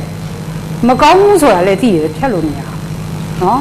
အဲ့ဒီတိုင်းပဲနော်အစားအသောက်ကလည်းတချို့လူတွေဆိုရင်နေုံမနေနိုင်တာအဲ့တော့သူတို့အပြစ်လားဆိုတော့မဟုတ်ဘူးနော်လူတွေကလေဟာကြည့်ပါလားခါတဲ့အစားအသောက်မြင်နော်မနေနိုင်ဘူးတခါတည်းစားရမှာအဲ့တော့လူတွေကိုဘယ်သူတွေကလုပ်နေတာလဲဆိုတော့ဒီကုမ္ပဏီကြီးကလုပ်နော်အဲ့တော့များသောအားဖြင့်လူတွေကမသိကြဘူးဒါပေမဲ့လို့တေးသေးချာချာစာလိုက်ဖတ်တဲ့လူတွေအော်ဒီလိုပါလားသိရမလားအဲ့တော့လူတွေကိုလည်းသွားအဖြစ်တင်လို့မရဘူးလူတွေကသိမှမသိဘူးကောင်းတယ်ဆိုစားမှာပဲလေအဲ့တော့ဒီလူတွေရဲ့ဒီလောဘတဏှာလေးကိုသူတို့ကလောဘကြီးနဲ့ပြန်ပြီးတော့အရင်ရှင်လှုပ်လိုက်တာပေါ့နော်အဲ့တော့ဒီဒါကြောင့်မလို့ဒီလုတ်ပြီးသားမုံတွေနော်ဥမာကိန်းမုံပဲဖြစ်ဖြစ် ဒီအကျွတ်တွေပဲဖြစ် hamburger တွေပဲဖြစ် french fries တွေပဲဖြစ်အဲ့ဒါတွေကနော်သူတို့သုံးတဲ့စီတွေကလည်းမကောင်း omega 6 oils နော်အသားတွေကလည်းမကောင်းအဲ့လိုပေါ့နော်မကောင်းတာတွေပဲအဲ့တော့ကိုကဒါတွေကိုစားပြီးဒီအချို့တွေတောက်လိုက်လို့ကတော့ဟွာနော်အဲ့တော့ဒါတစ်မျိုးနော်ဟောစိုက်ပျိုးရေးမှာကြည့်ဒါကတော့ဒါဆိုတဲ့ဟိုကလူတွေဒါဘဟုတုတအတွက်ပြောပြတာနော်အဲ့ဒါတကယ်ဒါသူတို့ကလေဒီပညာရှင်တွေကိုငှားထားပြီးတော့လူတွေကိုဟိုပါပေါ့နော်အစားအသောက်ကိုမဆွဲအောင်လုပ်ကြတာနော်စိုက်ပျိုးရေးမှာကြည့်တိတ်ကြောက်ဖို့ကောင်းတယ်အခုဘယ်လိုဖြစ်လဲဆိုတော့ကျမတို့စားနေတဲ့အခုဂျုံတို့ဘာတို့ကဟိုးအရင်ကဟာတွေနဲ့မတူတော့လုံးဝဘာကြောင့်လဲဆိုသူတို့ကလည်းအကဲမြတ်ချင်တယ်ညချင်တယ်နောက်ပြီးတော့လူတွေကိုကောင်းတဲ့ကောင်းအောင်အရသာရှိတဲ့ရှိအောင်ဆိုတော့သူတို့ကအပင်တပင်နဲ့တပင်ကိုလိုက်ပြီးမျိုးတွေဆက်ကြတယ်ဟိုသူ့ original မဟုတ်တော့အဲ့လိုမျိုးတွေဆိုင်ရင်ကနေပြီးတော့နော်သူတို့တွေက formula ရလိုက်တာပေါ့နော်ဟာဒါကကောင်းတယ်သို့တော်လည်းပဲသူ့ရဲ့ quality ကလုံးဝပြောင်းသွားတယ်နော်နောက်ပြီးတော့အခုနောက်ပိုင်းကသူတို့ကပိုးတွေတက်လို့ရှိရင်တစ်ပင်တွေကသေတယ်လေသေတော့သူတို့ကအရှုံးမခံနိုင်ဘူးနော်ဒါတကယ်တော့အဲ့ဒါနိုင်ငံခြားမှာဆိုရင်အဲ့ဒါကျမတို့ကတော့ဖတ်ဖို့ခွင့်ရရှိတာပေါ့နော်ဒါအားလုံးကိုဘုဟုတုတ္တရအောင်ပြောပြတာဒီစိုက်ပျိုးရေးတွေကြတော့လေအဲ့လိုဘာလုပ်လဲဆိုတော့အခုနောက်ပိုင်းနော်ဟို GMO ဆိုတာကြားဘူးလားမသိဘူး genetically modified organism သူတို့ကဘာလုပ်လဲဆိုတော့အစီလေးတစ်စီကိုယူလိုက်တယ်ပေါ့နော်စိုက်ပျိုးအစီလေးယူလိုက်ပြီးတော့သူတို့ကဒီ lab ထဲမှာ virus or bacteria တခုကိုထိုးထည့်လိုက်တယ်ထိုးထည့်ပြီးဒါသူတို့ကစမ်းသပ်ထားတာပေါ့နော်ထိုးထည့်တော့ဒီအပင်လေးကိုသူတို့ပိုးသက်ဆေးနဲ့ဖြန်းတယ်ခါတိုင်းဖြန်းတာတဲ့ကိုပိုပြီးဖြန်းတာပေါ့ပိုးသက်ဆေးဖြန်းရင်ကျန်တဲ့ပိုးတွေကသေကုန်တယ်လေဆိုဒီအဲ့တော့ဒီပိုးသက်ဆေးဒဏ်ကိုခံနိုင်ရအောင်သူတို့ကဒါကိုလှုပ်ချလိုက်တယ်လှုပ်ချလိုက်တော့သူတို့အနေနဲ့ကနှစ်မျိုးလုံးမြတ်သွားတယ်တစ်မျိုးကဘယ်လိုမြတ်သွားလဲဆိုတော့စိုက်ပျိုးပင်တွေကရှင်သန်ဟိုပို့ဖြစ်ထွန်းတယ်လေပို့ဖြစ်ထွန်းပြီးတော့ဟိုပိုးကြတဲ့အပင်တွေကနေတော့ပိုက်ဆံရတယ်နောက်တစ်ခုသူတို့မြတ်သွားတာကပိုးသက်ဆေးတွေအများကြီးရောင်းရတယ်ဘာလို့ဆိုလူတွေကပိုးသက်ဆေးတွေလိုတာတဲ့ကိုပို့ထည့်တယ်ဟုတ်တယ်ဘာလို့ဆိုဒီသူတို့အပင်ကသေမှမသေသွားတာဒါပေမဲ့လို့နော်ဒီ scientist တွေပြောတာကသူတို့ထည့်လိုက်တဲ့ပိုးတွေ bacteria တို့ virus တွေဟာကြာရှည်မှာလူတွေကိုဘယ်လိုဒုက္ခပေးမလဲဆိုဘူးမှမသိနော်ဒါပေမဲ့သူတို့တရိษံတွေမှာဆန်းတာကတော့လုံးဝမကောင်းအဲ့တော့နိုင်ငံခြားမှာဆိုအခုပေါ်တယ်ပေါ့နော် GMO မဟုတ်တဲ့ဟာဒါပေမဲ့လို့လေသူတို့ကကုမ္ပဏီကပိုက်ဆံရမ်းချမ်းတာတော့သူကရှိသမျှလယ်သမားတွေစီကဟိုသူတို့ modify မလုပ်ထားတဲ့အစီတွေအကုန်လိုက်ဝယ်တွေ့တယ်လိုက်ဝယ်ပလိုက်တော့သူတို့ကအကုန်ပေါ့နော်တကဘာလုံးကိုသူတို့လွှမ်းမိုးမယ်အများဆုံးလုပ်တာ corn ဆိုတာပြောင်းနော်ပြောင်းဘူးကိုသူတို့အများကြီးလုပ်တယ်နောက် soybeans အများကြီးလုပ်တယ်နောက် canola oil လုပ်တဲ့ seed ကြီးအများကြီးလုပ်တယ်အများကြီးပဲသူတို့ကတော့သူတို့ရဲ့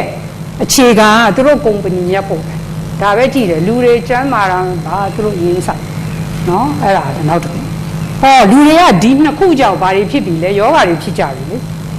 ယောဂမျိုးစုံဖြစ်တဲ့အခါမှာဒီမှာစောင့်နေတယ်သူကစောင့်နေတယ်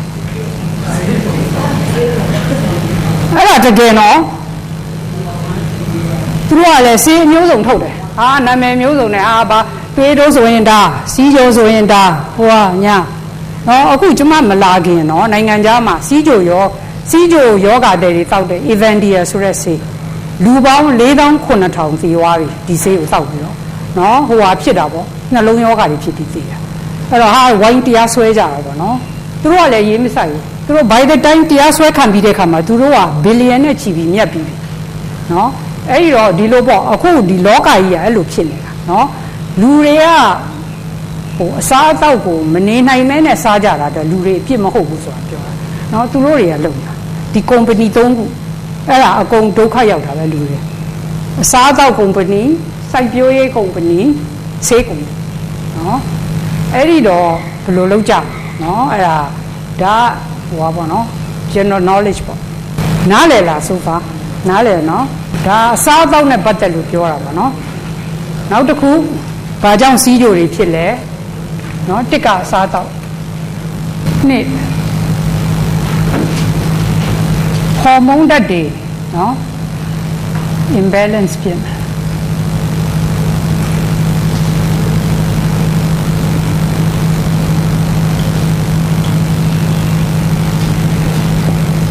ဒီဟာရမ်းရေးကြည့်တယ်ဒါတေးသေးချာချာပြောပြမယ်နော်လူတွေကအောင်မသိကြအောင်နော်ဟာသူ့ဘသူစီးကြိုကြီးကလိုပဲအမျိုးရိုးရှိလို့နော်အဲ့ဒါမျိုးရိုးနဲ့လည်းမဆိုင်ဘူးနော်ကိုယ်နဲ့ပဲဆိုင်တယ်လူတွေကလေစီးကြိုယောဂဖြစ်မျိုးရိုးကိုပဲသွားပုံချတယ်အဲ့ဒါဘာမှမဆိုင်ဘူးနော်ဒီမျိုးရိုးမှာလေစီးကြိုရှိတယ်ဆိုတဲ့အဓိပ္ပာယ်ကပါလေအဓိပ္ပာယ်ကပါလဲဆိုလို့ရှိရင်ကိုကနော်စီးကြိုဖြစ်နိုင်တဲ့ခလုတ်ကလေးနဲ့မွေးလာတယ်ဒီခလုတ်ကလေးကိုကမဖွင့်ရင်ဖွင့်ကိုမဖွင့်ဘူးအဲ့ဒါမှတ်ထားနော်ဒီခလုတ်ကိုကိုဖွင့်မှဖွင့်တာနော်အဲ့တော့ hormone imbalance မှာအရေးကြီးဆုံး hormone နော်ခန္ဓာကိုယ်ကြီးရဲ့အရေးကြီးဆုံး hormone က thyroid hormone ဒီ thyroid hormone အကြောင်းကိုသေးသေးချာချာပြောပြမယ်သေးသေးချာချာနားထောင်ကြဘာကြောင့်လဲဆိုအရန်အရေးကြီးတယ်ဒီ thyroid hormone thyroid ဆိုတာဘာလဲဆိုရင်ဒီ level အရှိမအကျိတ်ကလေးတစ်ခုရှိတယ်သူကအဲ့ဒီ thyroid hormone ဓာတ်တစ်ခုထွက်တယ်ဒီ hormone ကခန္ဓာကိုယ်ကြီးကိုဘာလုပ်ပေးတာလဲဆိုတော့ခန္ဓာကိုယ်ကြီးထဲမှာနော်ကြားဓာတ်တို့ဘာလို့နော်အဲ့ဓာတွေကိုလောင်စေတာပေါ့လောင်စေဆိုတော့ energy အဖြစ်နော်ကြားကစားပြီး energy ဖြစ်တယ်မလားဒီ energy ဖြစ်ဖို့သူကလုပ်ပေးတာပေါ့နော်အဲ့ဒီတော့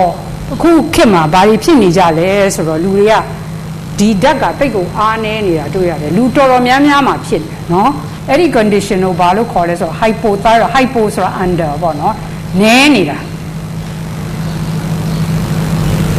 ဟော်မုန်းဓာတ်နည်းနေတာနော်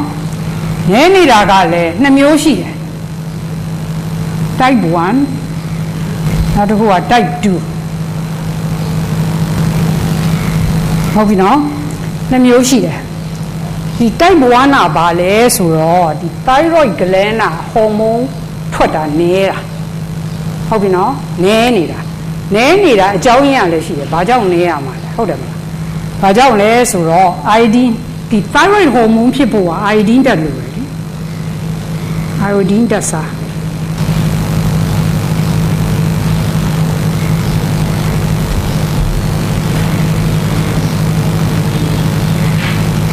ပထမ lecture တုန်းကလည်းဒီ iodine ဓာတ်စားအကြောင်းကျွန်မပြောပြီး iodine ဓာတ်စားကဘာကြောင့်လူတွေမှာနည်းသွားကြတာလဲဆိုနံပါတ်1စားသုံးခြင်းကလည်းနည်းသွားတယ်နံပါတ်2ဒီ iodine ဓာတ်စားနည်းစေတဲ့အကြောင်းတွေကဘာတွေလဲဆိုတော့နော်နံပါတ်1ကျမတို့ fluoride တွေနင်းကန်သုံးရတယ်နော်တချို့ရေတွေတောက်ရေတွေထဲမှာ fluoride တွေခတ်တယ်နိုင်ငံခြားမှာအထူးသဖြင့်သွားတိုက်ဆေးတွေကလည်း fluoride တွေ mouth wash တွေကလည်း fluoride တွေတောက်တဲ့ဆေးနော်ဒီ Cipro တို့ဘာတို့ကအကုန် fluoridated အကုန် fluoride တွေအများကြီးပါနော်နံပါတ်1 fluoride တွေများနေတယ်နံပါတ်2တောက်ရည်ကတချို့လူတွေက chlorine တွေထည့်ကြတယ်နော် chlorine ပါတယ် fluorine နောက်တစ်ခုက bromine bromine ကဘယ်မှာတွေ့ရလဲဆိုလို့ရှိရင်နော်ပေါင်မုတ်ထဲမှာသူကပွားအောင်ထည့်တယ်သို့တော့ကျမတို့အိမ်မှာအများကြီးပဲ bromine ဘယ်မှာရှိလဲဆိုတော့နော် furniture တွေသူကမီးမလောင်အောင် fire retardant လုပ်လိုက်တယ်အဲ့ဒါ bromine နော်လိုက်ကားတွေသူကမီးမလောင်အောင်ပေါ့နော်ဓာတ်ထည့်လိုက်တယ်အဲ့ဒါလည်း bromine ပဲနော်နောက် carpet ဒါမျိုး carpet နော်မီးမလောင်အောင်သူတို့အင်္ဂလိပ်လိုခေါ်တော့ fire retardant ပေါ့တော်ရုံတိုင်ုံမီးမလောင်အဲ့ဒါအကုန် bromine နေပြီပဲအဲ့တော့ကျမတို့ကအခုခေတ်မှာနော်အိမ်တွေမှာ carpet တွေရှိတယ်နော်ဒီလိုက်ကားတွေရှိတယ် furniture တွေရှိတယ်အဲ့ဒါ bromine တွေကနှိတိုင်းရအဲ့ဒီတော့နော်ဒီ bromine တို့ fluorine တို့ chlorine တို့อ่ะနော် iodine နဲ့နေရာမှာသွားယူလိုက်တော့ iodine တောက်သုံးတာတော့မှ iodine ဓာတ်ကအရင်နေသွားနော်အဲ့ဒီတော့မထွက်တော့ဘူးပေါ့နောက်တစ်ခုကလည်းဒီဂေါ်ပီပန်းတို့ဂေါ်ပီဒုတ်တို့အစိမ်းမစားရအောင်အစိမ်းစားလို့ရှိရင်သူတို့ကလည်း thyroid hormone ကိုရော့စေတယ်နော်ဂေါ်ပီဒုတ်ဂေါ်ပီပန်းစားခြင်းပြုတ်ရမယ်ပြုတ်လို့ရှိရင်အဲ့ဒီ hypothyroid ဖြစ်တဲ့ဓာတ်ကပြတ်သွားတာနောက် autoimmune disease ဆိုတော့တချို့တွေကလည်းကိုယ့်ရဲ့ thyroid gland ပြတ်သွားတယ်ပေါ့နော်ဟိုအကြောင်းမျိုးမျိုးကြောင့်နော်အဲ့တော့ဒီလူတွေမှာသွေးသွားဖောက်ပြီးစစ်ကြည့်လို့ရှိရင် ကျမတို့သုံးတဲ့ဒီ TSH ကနည်းနည်းတက်တယ်ပေါ့နားလည်လား so far နားလည်နော်မေးစရာရှိလားဒီ type 2 hypothyroid ကြတော့ဘယ်လိုဖြစ်လဲဆိုတော့ thyroid gland ကလုံလောက်ထွက်တယ်သို့တော့ကလစီတွေကအတုံးမချနိုင်နော်ဘာကြောင့်လဲဒီ thyroid hormone ကလေကျွန်မပြောမယ်ဒီရပြီဖြတ်လိုက်မယ်နော်နည်းနည်းတော့ပြေးမို့ကောင်းတယ်ဒါမဲ့လို့လေနားထောင်သေချာနားလဲအောင်ဘာကြောင့်အကြောင်းရင်းကိုသေချာသိသွားလိမ့် type 2နော် type 2 hypothyroid ကဘယ်လိုလဲဆိုတော့ T4 T3 T2 ဒါက thyroid gland က90%ကထွက်တာ T4 T3 က9%လောက်ထွက်တယ်နော်ဒါ3%လောက်ပေါ့ T4 ဆိုတဲ့အဓိပ္ပာယ်ကဘာလဲဆိုတော့ iodine ၄လုံးရှိလို့ T4 လို့ခေါ်တာနော် iodine ၄လုံးရှိတယ်ပေါ့နော်၄လုံး T3 က iodine 3လုံးရှိတယ်ဟုတ်ပြီနော်ဒါမလို့ T4 T3 အဓိပ္ပာယ်ကဘာလဲဆိုတော့ iodine ၄လုံးရှိတယ် iodine 3လုံးရှိတယ်2လုံးရှိတယ်ခန္ဓာကိုယ်ကြီးက90%ကထွက်တာ T4 သို့တော့ T4 ကခန္ဓာကိုယ်ထဲမှာအလုံးမလုံးနိုင်သူတို့ခေါ်တာ inactive hormone ဒီခန္ဓာဒီ thyroid hormone ကိုလုံးဖို့ကခန္ဓာကိုယ်ကြီးထဲမှာ T4 ကနေ T3 ကိုပြောင်းရတယ်ဒီ T3 ကပဲကလစီတွေထဲမှာအလုံးလုံးနိုင်တယ်အဲ့တော့ဘယ်မှာပြောင်းတယ်လဲနော်ခန္ဓာကိုယ်ကြီးရဲ့အသည်းမှာပြောင်းတယ် kidney ကြောက်ကပ်မှာပြောင်းတယ်ဒီ thyroid gland မှာလည်းပြောင်းတယ်နော်ဒီပြောင်းဖို့ကလည်း enzyme တစ်ခုလိုတယ်နော်ကျမတောက်ခိုင်းတယ်အဲ့ဒီ selenium အဲ့ဒီတော့စဉ်းစားကြည့်နော်ကျမတို့မြန်မာလူမျိုးဟာ iodine ဓာတ်စားကလည်းနည်းနေတယ်နံပါတ်1နံပါတ်2ဒီ thyroid hormone ဖြစ်နိုင်အောင်တော့အသေးထဲမှာပြောင်းဖို့ကလည်းဒီတိုင်းပြည်မှာအသေးယောဂါတွေဘယ်နှယောက်ရှိလဲစဉ်းစားကြည့်နော်အသေးယောဂါတွေသိပ်ကိုများကြီးတယ်နော်နောက်နံပါတ်3အသေးမှာမပြောင်းနိုင်ရင်ကြောက်ကပ်မှာပြောင်းဖို့ရောကြောက်ကပ်ယောဂါတွေလည်းအများကြီးပဲသွားကြည့်ဟိုမှာကြောက်ကပ်ဆေးနေတဲ့လူတွေမှာတပုံအဲ့ဒီတော့နော်ပြောင်းဖို့ဒီ T4 ကနေပြီးတော့ T3 ကိုပြောင်းဖို့ကတော်တော်ခက်သွားတယ်နောက်တစ်ခုမြေကြီးရရတယ်ဒီဓာတ်မြေကြီးတွေကလည်းပိုးသက်ဆေးတွေတုံးလိုက်ဓာတ်မြေဩဇာတွေထည့်လိုက်နေမြေကြီးထဲမှာလည်းဒီဓာတ်တွေအရန်ကိုကျော်သွားအဲ့တော့စဉ်းစားကြည့်ကျမတို့မြန်မာလူမျိုးတွေနော်အတဲယောဂါလည်းရှိတယ်ကြောက်ကပ်ယောဂါလည်းရှိတယ်ဒီဓာတ်လည်းမရှိဘူးဆိုဘယ်လိုပြောင်းနိုင်မှာလဲ T4 ကနေ T3 အဲ့တော့မပြောင်းနိုင်ရင်နော် T4 တွေရှိပေမဲ့လို့ခန္ဓာကိုယ်ကြီးအလုံးမလုပ်ဘူးအဲ့ဒီတော့ T4 တွေကရှိတဲ့အတွက်ကြောင့်မလို့သွေးသွားဖောက်လိုက်ရင် normal ပဲအဲ့ဒီတော့နော်ဘယ်လိုဖြစ်နေလဲဆိုတော့ကျမတို့တိုင်းပြည်မှာ hypothyroid ဖြစ်နေတဲ့လူတွေအများကြီးပဲတို့တော့ဆရာဝန်တွေကဖမ်းလို့မမိတဲ့အကြောင်းရင်းဒါကြောင့်ဆိုတော့ကျွန်မပြောတယ်ခန္ဓာကိုယ်ထဲမှာမပြောင်းနိုင်အဲ့ဒီမှာပြတ်တလာအဲ့ဒီတော့လူတော်တော်များများက hypothyroid ဖြစ်နေတယ်လမ်းမှာဆိုကျွန်မကြည့်လိုက်တာနဲ့ချက်ချင်းသိတယ်ဘယ်လိုဖြစ်လဲဆိုတော့လူတွေကအကုန်အသက်ကြီးလို့ပဲပြောကြတယ်ဟာအသက်ကြီးလာလူကြီးကဝလာကြတယ်မျက်နှာကလည်းအထူးသဖြင့် तू ကအဲ့ဒီ hypothyroid ဖြစ်ရင်ဘာဖြစ်လဲဆိုတော့အချွဲတတ်တစ်မျိုးကတက်တယ်အဲ့ဒီအချွဲကနော်ဟိုပါပေါ့ရေလက်ဆုပ်တယ်ဆိုတော့မျက်နှာကြီးကဝါတော့မဟုတ်ပွားကြီးနော်ပွားနောက်ပြီးတော့ယောဂမျိုးစုံဝင်တာပေါ့နော်စပင်းနေကျွတ်တယ်နော်ဝန်းနေရမ်းချုပ်တယ်အချမ်းလည်းမခံနိုင်ဘူးနောက်ပြီးတော့လက်သေးတွေဘာတွေကလည်းကြည်ရင်နဲ့နော်မဲလာတယ်လက်သေးတွေကနော်ဘာကြောင့်မှလည်းမသိဘူးတချို့တွေကအသက်ကြီးလက်သေးကြီးရမဲနေနော်အဲ့လိုပေါ့ဒီနှလုံးတွေကလည်းမမှန်စီးကြိုတွေကလည်းတက်ကိုလက်စထရောတွေကလည်းတက်ဘာလို့ဆိုတော့ခန္ဓာကိုယ်ကြီးမှာအလုံးလုံးဖို့ဟာဒီဟော်မုန်းတော့မရှိနော်ရှိပြန်ရင်လည်းကျမတို့တိုင်းပြည်မှာပြဿနာဘာတက်နေလဲ okay type 1ဆိုရင်သွေးဖောက်ရင်ပြတယ်လေ type 1ပြဖို့ပဲလို့လေဆရာဝန်တွေက treat လုပ်ဖို့ဟာဒီတိုင်းပြည်မှာရတာ T4 ပဲရတယ် T4 ကအလုံးမလုပ်ဘူးလေမှတ်မိလားခန္ဓာကိုယ်ထဲမှာပြောင်းဖို့ပြောင်းရမယ် T3 ကိုဒါပေမဲ့ခန္ဓာကိုယ်မှာကျမတို့ဗမာလူမျိုးတွေကယောဂမျိုးစုံအသေးရောကြောက်ကပ်ခေါ်မပြောင်းနိုင်ဒီဓာတ်တွေလည်းမရှိအဲ့ဒီတော့ဆရာဝန်တွေက treat လုပ်တာပဲလူနာတွေကို ကောင်းလာသလားဆိုတော့လုံးဝမကောင်းလားဘာကြောင့်လဲဆိုတော့ကြောင့်ဗမာပြည်မှာရနိုင်တဲ့ဆေးရတာပဲသူတို့ရောင်းတာ L-toxin လို့ခေါ်တယ်ဒီဆေးပဲဝယ်လို့ရတယ်နော်ဒီဆေးပဲဝယ်လို့ရတော့ဒီဆေးရအလုံးမလုံးတဲ့ဟော်မုန်းဟုတ်တယ်အဲ့တော့ခန္ဓာကိုယ်ထဲမှာသွားပြောင်းဆိုတော့ဟာဒီလောက်တောင်ယောဂါတွေသူပြောနေမပြောင်းနိုင်တော့ဒီလူတွေကလည်းတက်တာလားဆိုတော့မတက်တာနော်အဲ့လိုခြားတစ်ပတ်လေနောက်တစ်ခုဒီစိုးရိမ်စရာကောင်းတာကနော်ဒီပိုးစီပိုးတွေကသိညာတဲ့ခါကျတော့အသေးဆရာဝန်တွေကကုကြတာပေါ့နော်ဆေးမျိုးစုံနဲ့ဆေးအပြင်းစားတွေနဲ့ကုကြတယ်အဲ့တော့ကျမစာဖတ်လိုက်တဲ့ခါကျတော့ဘာပြောလဲဆိုတော့ဒီ specialist တွေစီးကြိုယောဂ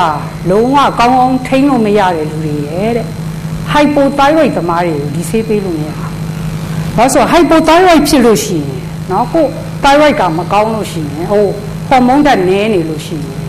ကိုယ့်ရဲ့ immunity ခုခံအားလုံးဝမကောင်း။နော်ဒါကြောင့်မလို့ hypothyroid ဖြစ်ရင်ခဏခဏနေမကောင်းဖြစ်တယ်။နော်အဲ့ဒီတချို့တွေဆိုလို့ရှိရင် infection နော် ear infection throat infection ခဏခဏရနော် C infection တို့ကြ antibiotics တွေတောက်နော်အဲ့တော့ဒီခန္ဓာကိုယ်ရဲ့ခုခံအားမကောင်းတော့ဒီဆေးတွေကလည်းဒီ B ပိုးစီပိုးကို treat လုပ်တဲ့ဆေးတွေကလည်းခန္ဓာကိုယ်ရဲ့တခါတည်းဟိုခုခံအားတွေကို wipe out လုပ်တယ် white blood cell ဘာညာအကုန်လုံးကျနော်အဲ့ဒီတော့နော်ဆရာဝန်တွေကလည်းသူတို့အပြစ်မဟုတ်ဘူးသူတို့လည်းမသိဒါအရန်ကိုလေ့လာမှသိတာလေဒီ hypothyroid ဖြစ်နေပေမဲ့ဖြစ်နေမှမသိမဖြစ်တော့ treat လုပ်လိုက်တဲ့ခါကျတော့မခံနိုင်ဘူးလူတွေကတချို့လူတွေကအကုန်သိကုန်냐အဲ့ဒါကျမတငယ်ချင်းနော်အမတန်ချစ်တဲ့တငယ်ချင်းငယ်တငယ်ချင်းသူလည်းဆရာဝန်ပဲမကြသေးဘူးတစ်နှစ်လောက်ပဲရှိသေးတယ်ဆုံးသွားတယ်သူက hepatitis C ရှိတယ်ရှိတော့ကြည့်ရတာသူက hypothyroid လည်းဖြစ်နေသူ့ကိုပြောရင်တစ်ချိန်လုံးလေနောက်တစ်ခုကလေဒီလားဒီ hypothyroid ကအများဆုံးဖြစ်တဲ့ဟိုယောဂလက္ခဏာပါလေဒီလိုလုံးနာရိုက်ထားတယ်လို့နော်အစ်စ်တွေလည်းနာတယ်နော်ဟိုပါပေါ့နော်ဆေးတောက်လိုက်ရင်ခဏပဲတက်တာတယ်ဟိုကနာလိုက်အာဒီကအစ်စ်ကနာဟိုကအစ်စ်ကနာနော်ဒီလိုလုံးလည်းရိုက်ထားတယ်လို့ပဲနာကျမလည်းသူ့ကိုသွားကြည့်တယ်ဟဲ့ဘာဖြစ်တာလဲဟာသူ့ဆရာဝန်ကလည်းခုနာနော်ဆေးမျိုးစုံနဲ့ကျမလည်းမစင်းစားမိဘူးအဲ့ဒီတော့ hypothyroid ကိုနောက်သတင်းကြတယ်ဆုံးသွားပြီဟာဘာဖြစ်တာလဲဘယ်မှလည်းမသိလိုက်အဲ့ဒီတော့နောက်သူဆုံးသွားတာသူ့ဟိုအရင်တော့ရထားတဲ့ TB အဟောင်းကပြန်ပြီးတော့ပေါ်လာခုကအားသွားရင်သွားပြီအဲ့ဒီတော့အဲ့ဒီတစ်ခုကနော်စိုးရိမ်ဖို့ကောင်းတယ်ဘာလို့ဆိုတော့ဒီပိုးစီပိုးတွေကလူတော်တော်များများကုသနေကြတယ်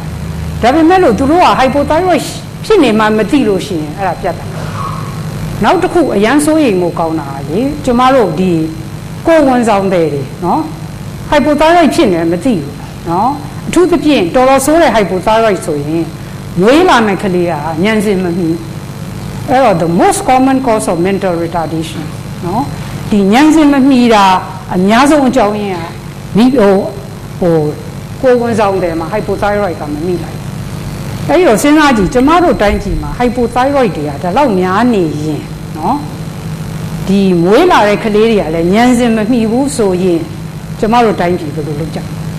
အဲ့တော့နော်အရန်ကိုစဉ်းစားဖို့ကောင်းတယ်ကျမဆိုညံချက်ပြီးစဉ်းစားဟာစိတ်ရလည်းပူတာပေါ့နော်ပိုလည်းမတတ်နိုင်အဲ့တော့အဲ့ဒါတိတ်ကိုโอเค hypothyroid diagnosis ရရင်တော့မှကိုကဒီဆေးပဲရှိတယ်ဟုတ်တယ်အဲ့တော့ဘာဆေးကိုသုံးရလဲဆိုရင်နော်ကျမပြောပြထားမှာတေချာကြည့်ရင်လေတေချာနားလေစဉ်းစားရင်အမှန်တန်ကြောက်ဖို့ကောင်းတယ်အဲ့လိုပေါ့နော်ဟိုဖြစ်နိုင်တာလေဘာလို့ဆိုတော့ကျမတို့မြန်မာလူမျိုးကတော်တော်ညံကောင်းတဲ့လူမျိုးနော်အဲ့လိုဖြစ်သွားရင်မလွယ်ဘူးအဲ့တော့ thyroid ဆေးတစ်မျိုးရှိတယ်နော်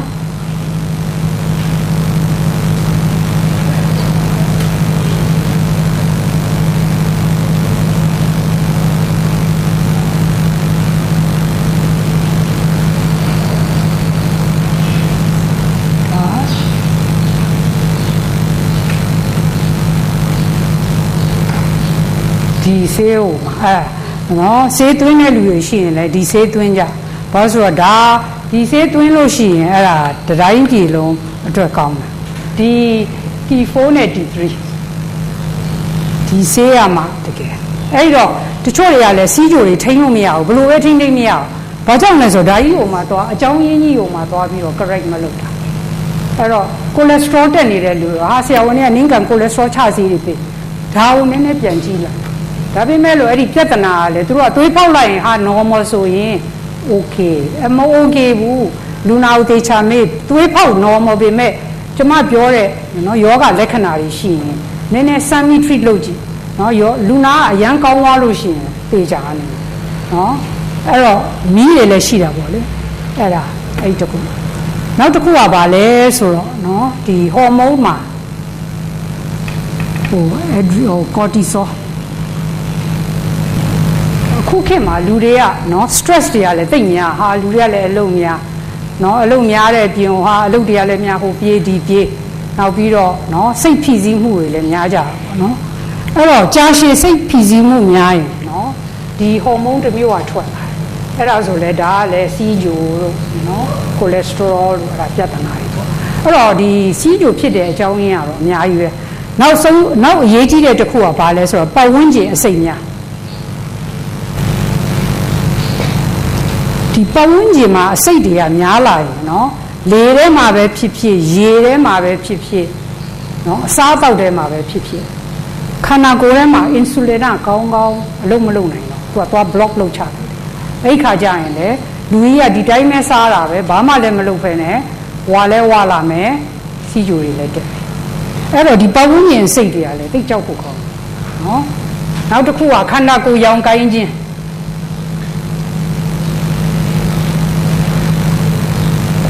ခန္ဓာကိုယ်ရောင်ကိုင်းခြင်းဆိုလို့ရှိရင်အဲ့ဒါတက်တယ်နောက်အရန်ရေးကြည့်တာပါလဲဆိုတော့ကျမတို့ခန္ဓာကိုယ်ထဲမှာဥထဲမှာရှိတဲ့ပိုးတွေနော်ပုံမှန်အားဖြင့်ဆိုလို့ရှိရင်ကောင်းတဲ့ပိုးနဲ့မကောင်းတဲ့ပိုးကမျှတနေတယ်သို့တော့ for some reason နော်မကောင်းတဲ့ပိုးတွေသိများလာလို့ရှိရင်လေအဲ့ဒါပြဿနာတက်ပြီးသူကခန္ဓာကိုယ်ရောင်ကိုင်းစေတယ်စီးကြိုပြန်ဖြစ်တယ်နော်အဲ့တော့ပေါ့နော်ဒီအကြောင်းရင်းကိုသိလို့ရှိရင်ကိုကသွားပြီးတော့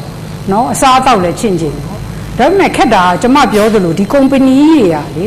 တွေကလေသူကဂဒေနဲ့ချမ်းသာတဲ့ company ဆိုတော့သူကလည်းအရန်ကို TV မှာလဲကြော်ညာနင်းကန်ထုတ်ဆိုသူတို့ကိုကျမတို့ဘလို့သွားပြီးတော့အတိုက်ခံလုပ်တယ်အရန်ခက်တယ်သူတို့ကျမတို့ပြောအင်္ဂလိပ်လိုပြော uphill battle ပေါ့အရန်ကိုခက်တယ်အဲ့တော့နော်လူတယောက်ချင်းလုပ်လို့တော့မရဘူးကျမထင်တယ်နော်အဖွဲ့အစည်းတွေဖွဲ့ကြနော်ကိုနဲ့ဟိုဟာပေါ့နော်သဘောတူတဲ့အဖွဲ့အစည်းပေါ့အဖွဲ့အစည်းဖွဲ့ပြီးတော့နော်တယောက်နဲ့တယောက်လဲအဲ့ဒီဖလှယ်ကြပေါ့နော်ပညာရေးဘုဟုတုတတွေဖလှယ်ကြအစားအသောက်လည်းတယောက်နဲ့တယောက်ပြောပြကြတယောက်ကအစားအသောက်မဟုတ်တာတွေစားနေလည်းပြောပြပေါ့နော်အဲ့တော့ဒီကျမတို့လူမျိုးအားလုံးပြန်ပြီးကျန်းမာလာဖို့ပါလေ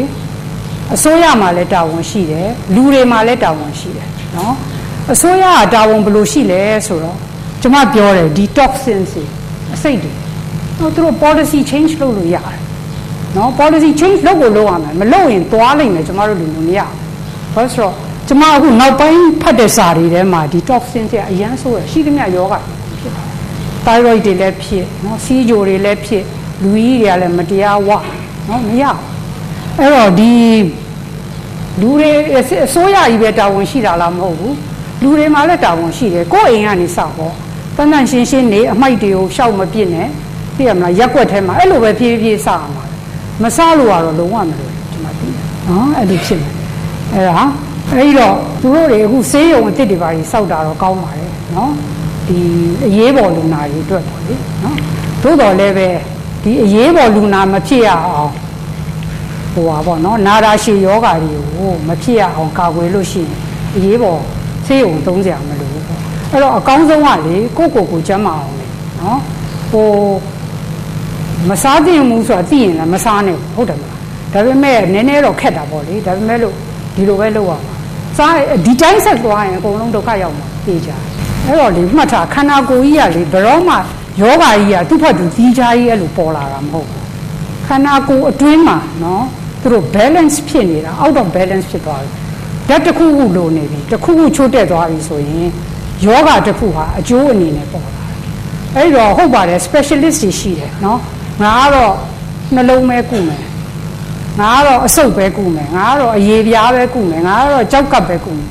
နော်အဲ့လိုလုပ်လို့ရှိရင်မရဘူးတော့မဟုတ်ဘူးရတယ်သို့တော်လည်းပဲ equation ကမပြည့်စုံနော်အောင်မြင်တော့မအောင်မြင်နိုင်ဘူးနော်90%နဲ့အောင်ကြာရှည်လည်းမရဘာ ဘာကြောင့်လဲဆိုတော့ဒီကျမတို့တောက်တဲ့ဆေးတွေကနော် side effects တွေများလုံးအားကြီးတယ်ဒီ side effects တွေနဲ့ပဲဒုက္ခရောက်ကြတာပဲလူတွေကနော်ဟောနောက်တစ်ခုပြောချင်တာကလေဆရာဝန်တွေစီသွားရင်နော်စီးကိုအတွက် check လုပ်ဖို့ဆိုရင်သူတို့က sugar ကိုပဲ check လုပ်ကြတယ်ကြားနော်ကြားတဲ့ပုံအရေးကြီးတာ check လုပ်ရမှာဒီတိုင်းဒီမှာ check လုပ်လို့ရလားမရလားမသိ insulin level ဒါလေ sugar မတက်ခင် तू ကအရင်တက်တာနော်အဲ့ဒါဆရာဝန်စီသွားရင်အဲ့ဒါ check လုပ်ခိုင်းအဲ့တော့ဒီကြားတက်ပြီဆိုရင်လည်းနောက်ကျသွားပြီဒါအရင်ဆုံးတက်တာ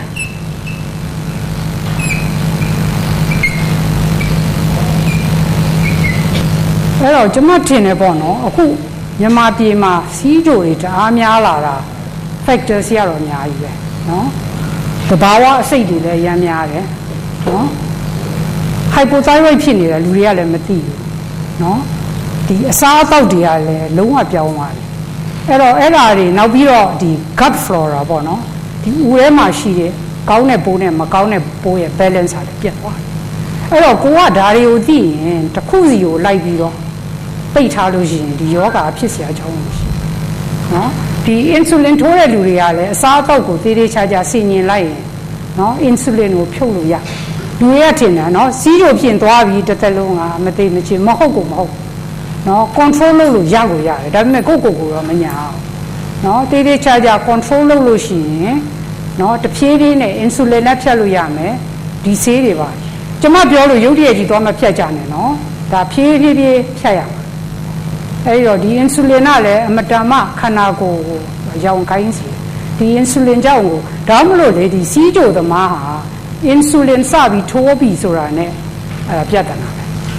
နော်ခန္ဓာကိုယ်လည်းရောင်ကိုင်းပြီးနေလို့လည်းမကောင်းဘူးဟိုဝလည်းဝလာမယ်အဲ့လိုပေါ့နော်အဲ့တော့တက်နိုင်လို့ရှိရင်တော့အကောင်းဆုံးကအစားအသောက်နော်အစားအသောက်ကိုတေးသေးချာချာဆင်ရင်အပြင်ကအစာတွေမစားနဲ့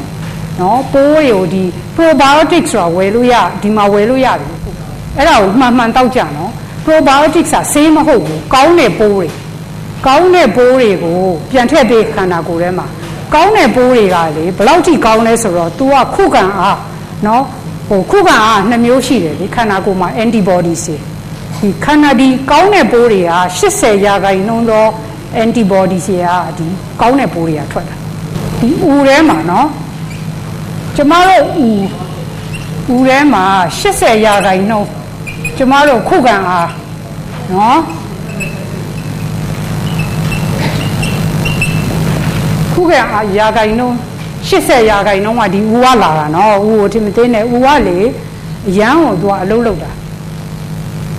မကောင်းတဲ့ဘက်တီးရီးယားတွေများလို့ရှိရင်တော့မထွက်တော့ဘူးပေါ့နော်အဲ့တော့ तू ကဝန်းလဲမှန်တယ် तू ကအစာလဲခြေပေးတယ်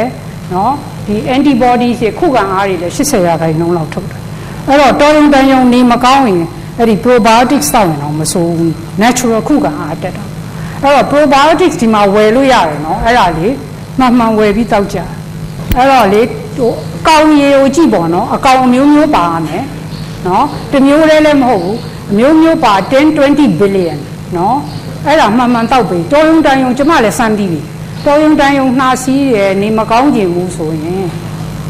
အဲ့ဒါရဲ့ vitamin C ဟာတကယ်ကောင်းတာနော်သူက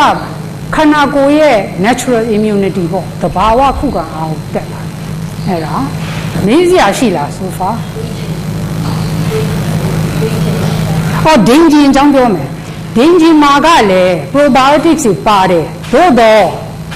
ဒင်းဂျင်ကရတဲ့လောက်မရဘူးဘာကြောင့်လဲဆိုတော့ဒင်းဂျင်စားလိုက်ရင်ဒီအရင်ဆုံး stomach ကအစာအိမ်ရောက်တဲ့အခါမှာအစာအိမ်က acid တွေကအဲ့ဒီပိုးတွေကိုတောက်လိုက်တယ်နော်ဒီတောက်လိုက်တဲ့အခါကျတော့ capsule လေးနဲ့လေအစာအိမ်ကိုရောက်ပြီမဲ့လို့သူက capsule ထဲမှာ they are protected အဲ့တော့ဦးရဲကိုများရောက်တာဒင်းဂျင်စားရင်လုံးဝမစားတာတဲ့စားရင်တော့ကောင်းတယ်နော်ဘို့တော်လည်းပဲဒင်းဂျင်ကနေရတဲ့အာနိသင်နဲ့ probiotics တောက်တဲ့အာနိသင်မတူဘာလို့ဆိုဒင်းဂျင်မှာပါတဲ့ပိုးတွေက stomach ထဲကိုရောက်တဲ့အခါ stomach acid နဲ့သိတယ်နော်အဲ့ဒါနောက်တစ်ခုလေစီးကြိုသမားတွေကဘာလို့ရှောင်ရမလဲ it's a must ကျွန်မပြောပြ အခုပြောတာရှုပ်ကုန်လား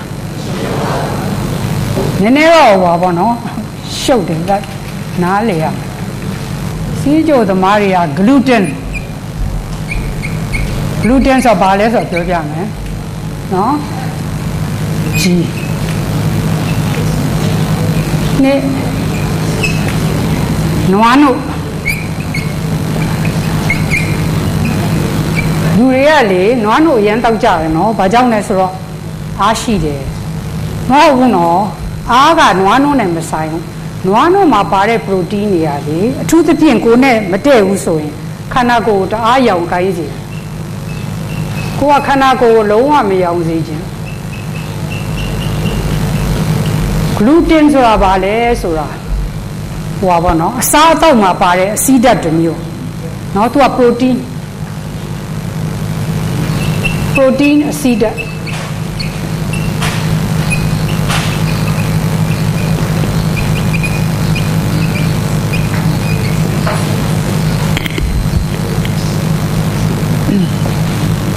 အဲ့ဒီတော့နော်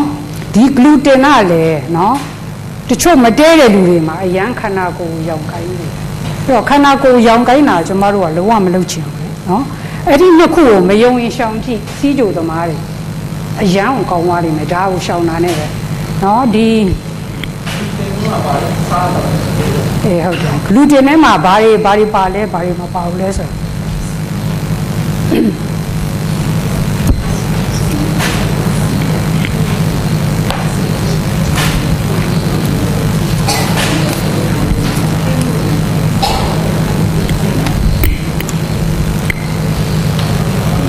အဲ့တော့ဒီတိုင်းပဲဖတ်ပြလိုက်တော့မယ်နော်မရေးတော့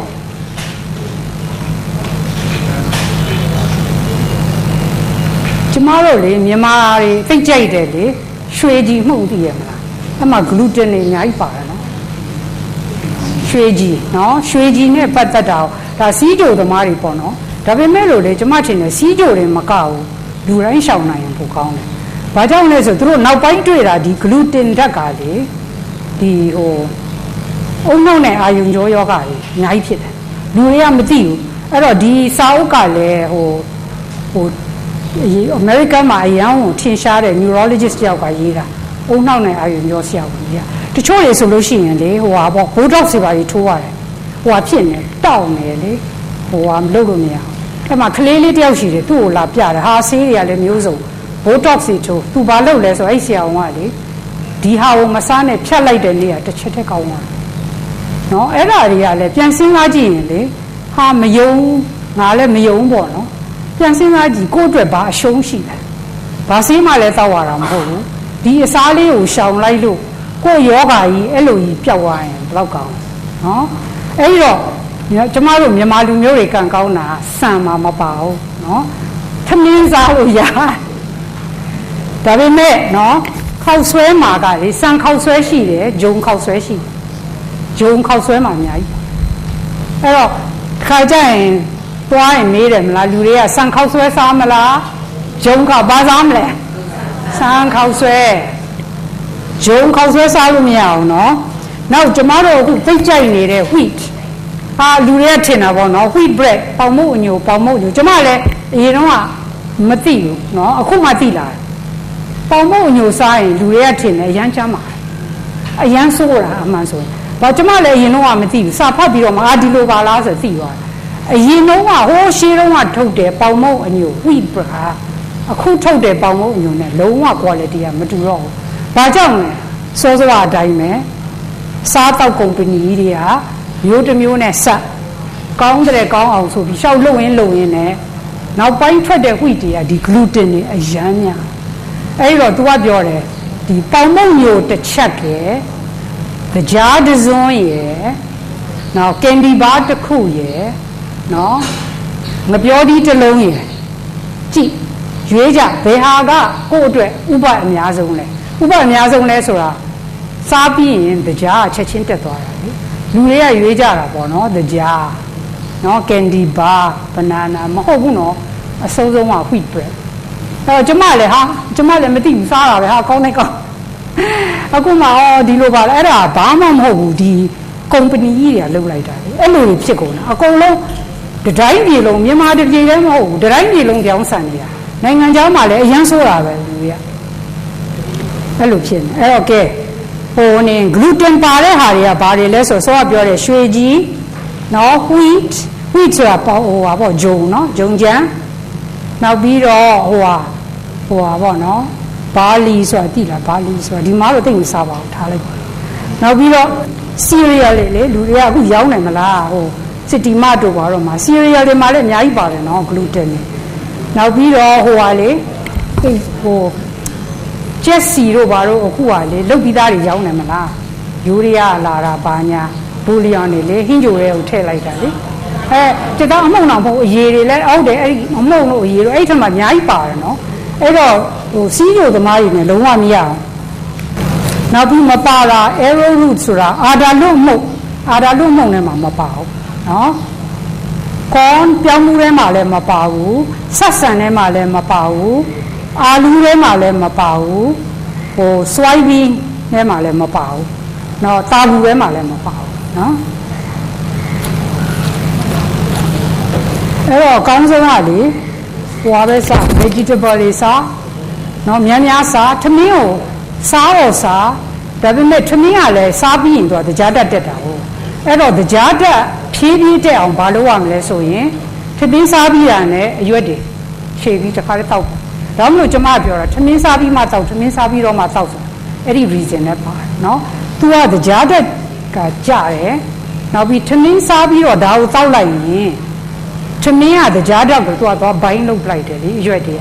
အဲ့ဒီတော့ကြားတက်ကစောင့်မတက်တော့ဘူးဖြည်းဖြည်းတက်ဆိုတော့ insulin တက်ကလည်းတအားမတက်တော့ဘူးဖြည်းဖြည်းတက်အဲ့တော့ကျမတို့မြန်မာတွေကထမင်းမစားရင်မရဘူးဆိုတော့စားတော့စား short စားနော်ဟိုအဲ့ဒီ vegetable တွေအများကြီးနဲ့စားအဲ့ဒါဆိုလည်းတစ်မျိုးအချိုရည်လုံးဝမတောက်ဘူးနော်ဒီထဲမှာအချိုရည်ရောင်းတဲ့လူတွေပါတယ်စိတ်မစိုးနဲ့နော်အဲ့ဒါပြောပြတာအဲ့ဒါတွေရယ်နောက်ပြီးတော့ဟိုပါပေါ့နော်စားလို့ရှိရင်ဒါဆိုဘာစားရမလဲနော်သရေစားအာလူကြော်တို့ဘာလို့စားမယ်အစားလေဟိုဟာတွေစား nuts စားဟိုပါပေါ့နော်မျိုးစုံပေါ့ညီပဲဖြစ်ဖြစ်နော် walnut ပဲဖြစ်ဖြစ်နည်းနည်းနော်စားဆိုလည်းနင်းကမစားနဲ့ပေါ့နော်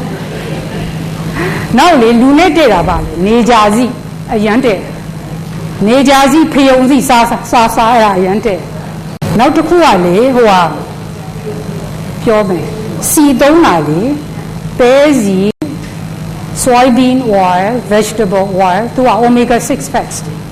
အထူးသဖြင့်ချက်လိုက်တယ်ကြော်လိုက်လို့ရှိရင်เนาะအဲ့ဒါခန္ဓာတစ်ခုလုံးရောင်ကိုင်းနေတယ်เนาะအဲ့ဒါတွေကိုလည်းနည်းနည်းရှောင်လိုက်ကျမဟိုနေ့ကပြောသလိုကျမဆိုအုံးစီပဲသုံးတယ်အုံးစီရဲ့ the beauty of အုံးစီကကြိုက်သလောက်အပူပေးလုံးဝတတ်မပြောင်းနောက်တစ်ခုကောင်းတာလေအုံးဒီရဲ့မှာဗာဓာတ်ပါလဲဆိုတော့ lauric acid ဆိုတာကျမတို့ရဲ့အုံးနှောက်မှာ lauric acid တွေအများကြီးပဲ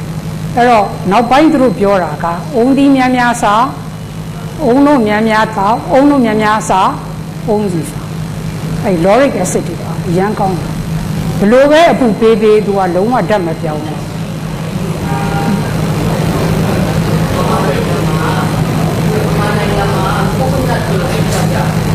အဲ့ဒါမှားနေတယ်ဆိုတော့ပြောတ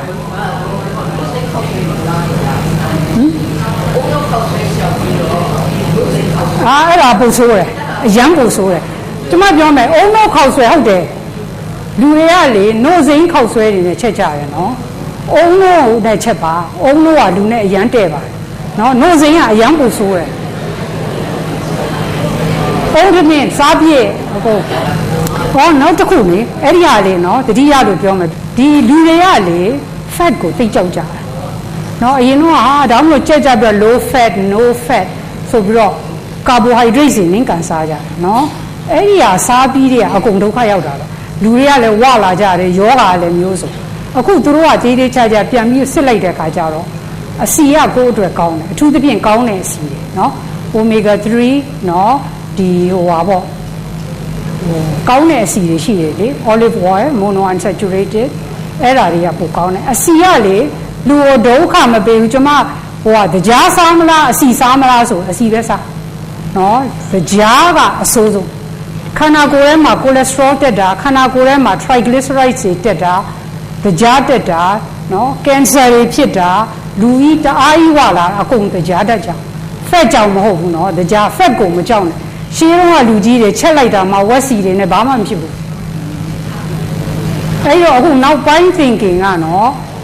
it's the sugar that is killing us not the fat အဲ့တော့လူတွေကဟာ low fat ဆိုသိတယ်မလားကြောက်ကြအဲ့တော့ again ကျွန်မပြောမယ် low fat ဆိုတော့အစီကိုထုတ်လိုက်တော့နွားနို့တွေကတောက်လို့မကောင်းလေအဲ့တော့ company ကြီးကကြောက်တယ်သူတို့မရောင်းရမှာဘာလို့လဲတရားတွေထည့်တယ်တင်းကြီးလူကြီးတွေအကြီးတွေဝလာဒါကြောင့်မလို့ဒီ skim milk တို့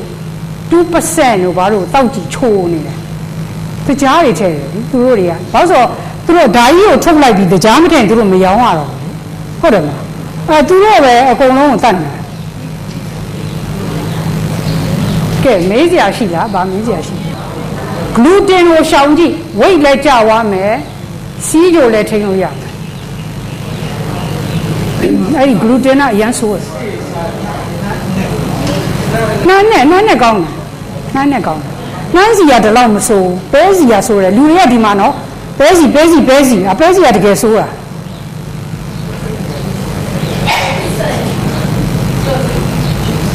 soybean juice ကလေနော်သူတို့ genetically modified မဟုတ်လို့ရှိရင်ကောင်းတယ် genetically modified ကျွန်တော်တို့လည်းမသိနိုင် genetic modified ဆိုလို့ရှိရင်တော့ long term မသိ studies တွေကမထွက်သေးဘူးဒါပေမဲ့သူတို့ကဒီ animals တွေမှာကြည့်လိုက်တဲ့ခါကျတော့မကောင်း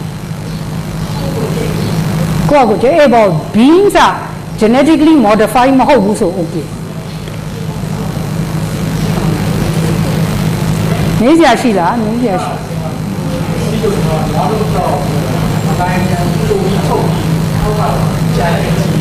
ကျွန်မပြောမယ်နွားနို့ကိုကြိုက်လို့တောက်တာလားကျန်းမာရေးရှုထောင့်ကတောက်တာလား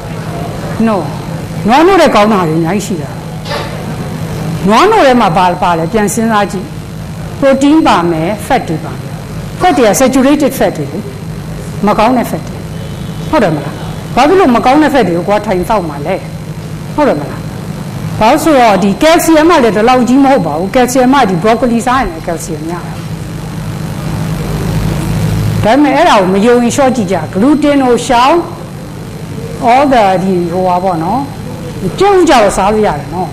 ကျုပ်က protein ကဟိုဟာတဲ့တော့ကောင်းသေးတယ်နွားနို့တွေက protein နဲ့တော့ကောင်းတယ်ကျုပ်စားနောက်ပြီးတော့ဒီမှာလည်းဟိုဟာတွေသိပ်ပေါ်တယ်နော် avocado ကပါလေထောပတ်သီးအရန်ပေါ်ရနော်အရန်တဲ့တာလူနဲ့တို့တော့ထောပတ်သီးကိုနော်နိုးစီနဲ့ကြားနဲ့တော့သွားမဖြော်နဲ့သွားပြီထောပတ်သီးကိုလေဒီတိုင်းစားတိတ်ကောင်းတာအရန်ကောင်းတာထောပတ်သီးကအရန်တဲ့တယ်နော်ဒီ walnut ကပါလေဟိုဒီထုပြီးစားတိကြားသီးအရန်တဲ့အဲ့ဒါ plant based omega 3 fats တွေက animal based ရှိတယ် plant based ရှိတယ် animal base ကတော့ salmon တို့ဟိုငမြင်းရဲ့အစီတို့ပါတို့ဒါ animal base plant base omega 3ကအဲ့ဒီ avocado ကဘာခေါ်လဲထောပတ်သီးနော်ပစ်ကြားသီးနော် all the nuts and seeds ကောင်းမှာကောင်းဒါပေမဲ့လို့ဒီလောက်ကောင်းတဲ့ avocado ကိုနို့စီနဲ့ကြားနဲ့သွားထည့်ပြီးကြိတ်လိုက်ရင်တော့သွားပြီ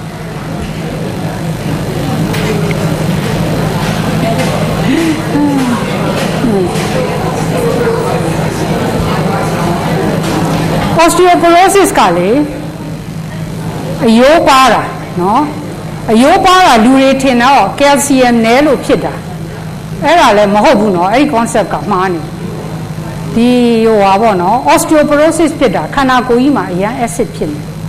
ခန္ဓာကိုယ်ကြီးကအရန် acid ဖြစ်တဲ့အကြောင်းရင်းတွေကတော့အများကြီးပဲအသားတွေအများကြီးစားရင်လည်းအသားတွေက amino acid ပဲနော်အသားတွေအများကြီးစားရင်လည်း acidic ဖြစ်တယ်တခြား acid တွေစားရင်လည်းဖြစ်တယ်အဲ့တော့ခန္ဓာကိုယ်ကြီးက acid ဖြစ်ရင် तू ကအယိုးမှာရှိတဲ့ calcium ကိုယူပြီးတော့ neutralize လုပ်အောင်ကြာရင်ပါကုန်ပါအဲ့တော့အကောင်းဆုံးကလေ osteoporosis မဖြစ်ချင် weight နဲ့ exercise လုပ်လမ်းလျှောက်အရွက်ရည်တွေတောက်အရွက်ရည်တွေက vitamins တွေရော minerals တွေရော flavonoids တွေရောနော် तू က very alkaline ရွက်လောက် alkaline တော့မရှိဘူးအဲ့တော့ခန္ဓာကိုယ် alkaline ဖြစ်အောင်လုပ်တာ vitamin D3 တောက်ဘယ်လို့မှမဖြစ်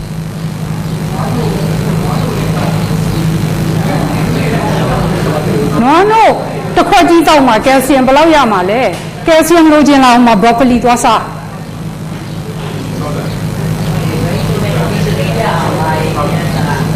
မရနိုင်ဘူးသူကနေရနေလာနေရကိုလက်ခန္ဓာကိုယ်ထဲမှာရှိတဲ့ကိုလက်စတရောကနေနဲ့ထိတဲ့ခါကြရင် D3 ဖြစ်တာဒါကြောင့်မလို့ကျွန်မပြောတာကိုလက်စတရောတွေကိုလည်းနင်းကမတရားချလို့မရဘူးဆိုတာခန္ဓာကိုယ်ထဲမှာရှိတဲ့ဟော်မုန်းတွေကလည်းကိုလက်စတရောထုတ်တာ D3 ကလည်းကိုလက်စတရောအစာခြေဆေးဖြစ်တဲ့ bile acid အဲ့ဒါလည်းကိုလက်စတရောကျမတို့အုံနောက်ကြီးကလည်းကိုလက်စတရော organ အဲ့တော့ကိုလက်စတရောကိုတအားချရင်အကုန်ဒုက္ခရောက်မှာမချရချတော့နော်ဟိုပါပေါ့ဒီလောက်ကြီးချစရာမလိုနောက်ကျမနောက်ဆုံးဖတ်တာကိုလက်စတရောများတဲ့လူတွေကမတန်ညံကောင်းတယ်ဟုတ်တယ်နောက်ပြီး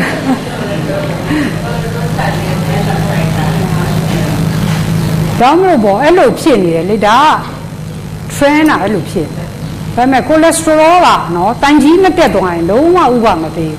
သူကတန်ကြီးတက်မှဥပပေးတာအရေးကြီးဆုံးကခန္ဓာကိုယ်မယောင်ကိုင်းစီနဲ့ခန္ဓာကိုယ်မယောင်ကိုင်းလို့တော့ share ပဲဘာမှဖြစ်ဘူးခန္ဓာကိုယ်ယောင်ကိုင်းတဲ့နေ့ဟာဒုက္ခဖြစ်တယ်နော်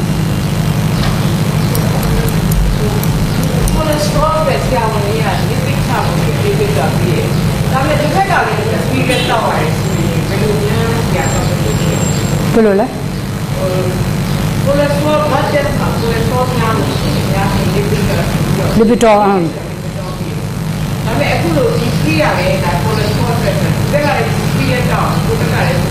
ဟုတ်ဘူးကျမကပြောတာကျမအနေနဲ့ဆိုရင်ကိုလက်စတရောကိုမချအောင်ကျမကိုလက်စတရောကလေ last time တောင်းတာ250ရှိတယ်ကျမစမှာဆရာဝန်တော့ပြန်ဘာလို့မလဲရော့ဆိုလီပီတော်တွေပြင်ဒါပေမဲ့လို့ကျမတို့နိုင်ငံခြားမှာတော့တိုင်းလို့ရတယ် oxidized form ဆိုတာရှိတယ်နော်တိုင်းကြည့်တော့ကျမ oxidized form မှာ less than 10နော်အဲ့တော့ကျမကကိုလက်စတရောများတာကိုလုံးဝမကြောက်ဘူးနော်အဲ့ဒီကိုလက်စတရောဆေးတွေကလည်းစီးကြိုဖြစ်တယ်နော်ဟိုကလေ probiotics အကြောင်းစောစောကပြောတယ်မလားကောင်းတဲ့ပိုးတွေလေအဲ့ဒီပိုးတွေကလေဝယ်ပြီးရင်ပူလို့မရဘူးနော်ပိုးတွေသေသွားမယ်ဘာလို့ဆိုဗမာပြည်ကအရန်ပူတယ်မလားအဲ့တော့ဝယ်ပြီးရေခဲတစ်တာထဲမှာထားကြဟုတ်ပြီနော်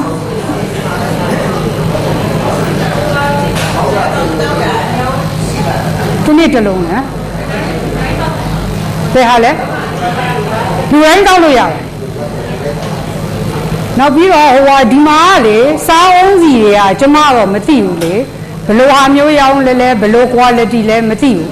သိရမလားအဲ့တော့ကိုယ့်အကိုကြည့်ချက်တာလုံးချကျမကသူအုံးစီဆိုတာကောင်းတယ်ဆိုတာသိတယ်ဒါပေမဲ့လို့ quality ကတော့ဒီမှာဘယ်လိုဟာမျိုးတွေရှိတယ်မသိဘူးအဲ့ဒါကြတော့လေကိုယ့်အကိုချင့်နောက်ပြီးတော့လေအယိုးပါတဲ့လူတွေ magnesium လည်းတောက်ပေးနော်အရေးကြီးတယ်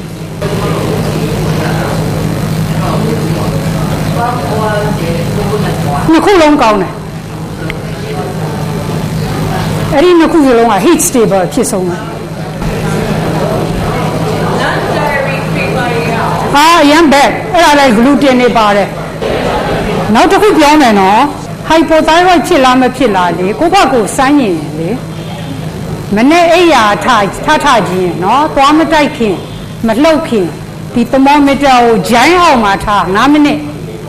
ထားပြီးတော့ record လုပ်ထားဘယ်လောက်လဲဆိုတာအဲ့ဒါဆက်ပြီးလုပ်လိုက်ပေါ့နော်၄-၅ရက်3-4ရက်ဆက်လုပ်ပြီးတော့ temperature ကလေ97.8 တဲ့အောက်ရောက်နေရင်တော်တော်လေးကို plus တခြားလက္ခဏာတွေလည်းရှိရင်သွေးကဘာပဲပြောသွေးက normal ပဲဖြစ်ရတာ hypothyroid ပဲ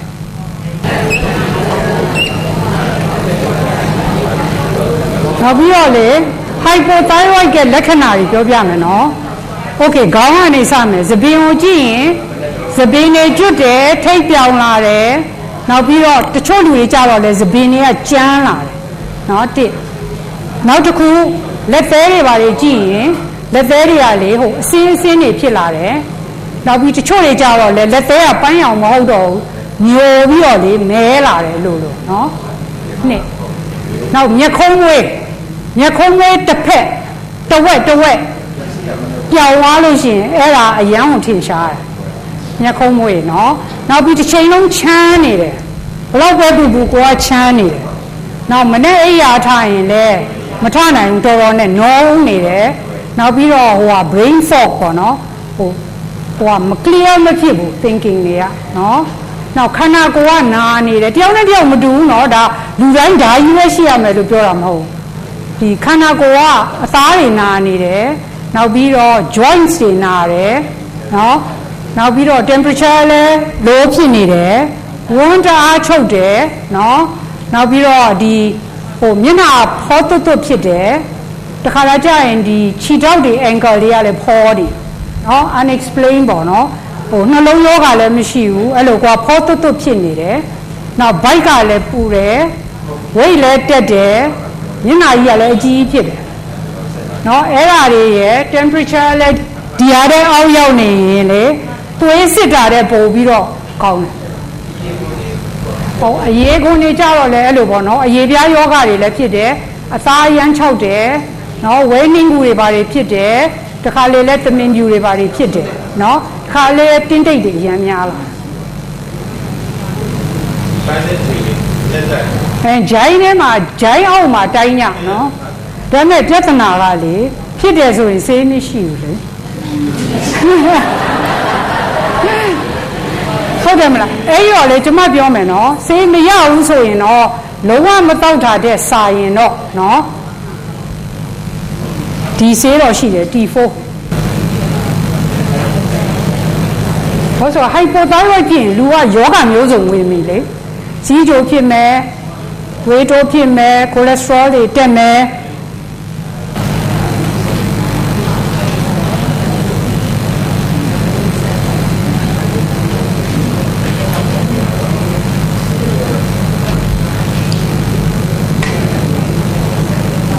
ကျမတို့တိုင်းပြည်အတွက်မှာပြဿနာအဲ့ဒါပဲ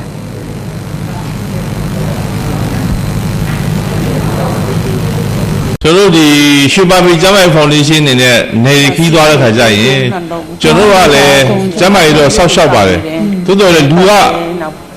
3ရက်ထဲမှာဟို8000တို့1000တို့12000တို့ထိကျွန်တော်တို့ကကုရတယ်ကုရတဲ့ခါကျတော့ကျွန်တော်ဆေးရလည်းကျွန်တော်အများဆုံးပေးနိုင်ရင်တော့ကျွန်တော်တို့က3လပေါ့နော်3လပြီးတော့အဲ့ဒီ3လနောက်ပိုင်းမှာသူတို့ကဒီဆေးနမူနာလုပ်ပြီးတော့ဒါဝယ်စားကြတဲ့လူရှိသလိုမဝယ်နိုင်မဲနဲ့အဲ့လိုမျိုးပေါ့နော်ဒါဒီတိုင်းပဲဒီသွားတဲ့လူတွေအများကြီးပါပဲအဲ့တော့ကျွန်တော်အနေနဲ့ကတော့ဒီခုနပဲဆနွင်းပေါ့နော်ဆနွင်းကိုတော့ကျွန်တော်တို့ကဒီဆေးကြီးလည်းဖြစ်ပါတယ်ဒီဆနွင်းနဲ့ပတ်သက်ပြီးတော့ဒီဟောအစင်တဲ့ယူလာတာဗမာနိုင်ငံမှာဆိုလို့ရှိရင်တော့ဒါအရန်ပဲဒါပေါ်လဲပေါ်များတယ်။နောက်ဆေးရင်းသားတွေအတွက်တကယ်အဓိကဆေးဖြစ်ပါတယ်။ကျွန်တော်တို့ဒီစနွင်းကိုကျွန်တော်ဗမာအမြဲတမ်းစားနေကြတယ်။ဘာကြောင့်ဒီ effect ကမဖြစ်တယ်လဲ။ဒါကိုကျွန်တော်က research လုပ်ရမှာပါ။ research လုပ်တဲ့ညမှာကျွန်တော်တို့ကစားတဲ့စနွင်းတွေကိုကျွန်တော်တို့ကနေ့စဉ်နေ့တိုင်း CO ထဲမှာ C တပ်တဲ့အခါကျမှကျွန်တော်ကထည့်လိုက်တဲ့အခါကျအယောင်လိုချင်လို့ကျွန်တော်ကထည့်လိုက်တာဒီစနွင်းမှာဘာရတာဘာအနိသိရှိတယ်လဲဆိုရင်သူကဆူရှားတဲ့အနံ့ရဲ့စွန်းထင်းတဲ့ဒီအဝါစွန်းထင်းတဲ့အနိသိရှိတယ်စွန်းတဲ့အရာဝတ္ထုတိုင်းအသီးနှံတွေမှာရောကျွန်တော်တို့စားတဲ့အစားအသောက်တွေအားလုံးဒီစွန်းတဲ့ဥစ္စာစွန်းတဲ့အသီးနှံတွေအားလုံးဒီဒါ cancer fighting မှာပဲထို့နည်းတော့ပဲအနံ့ပြင်းတဲ့ဥစ္စာအားလုံးဒီဘက်တီးရီးယားနဲ့ပတ်သက်ပြီးတော့အရန်ကိုအထက်နဲ့ဆုံး fighting တွေပဲဖြစ်ပါတယ်။ဒါကြောင့်ကျွန်တော်တို့ဒီစနွင်းကိုကျွန်တော်တို့မိနေတဲ့တွေကကျွန်တော်တို့စားတဲ့ခါကျတော့ချက်မစားကြပါဘူး။ဒီတိုင်းပဲစနွင်းကိုဖြော်ပြီးတော့တောက်ချလိုက်ပါတယ်။တောက်ချလိုက်ပြီးတော့သူ့ effect ကဘာလဲဆိုလို့ရှိရင်ရောင်ကိုင်းတဲ့ဥစ္စာကိုသူကထိုင်းရိုက်သူကထိန်းချုပ်သွားနိုင်တဲ့အတွက်ကြောင့်ကျွန်တော်တို့ဒီယောဂါတွေဟာ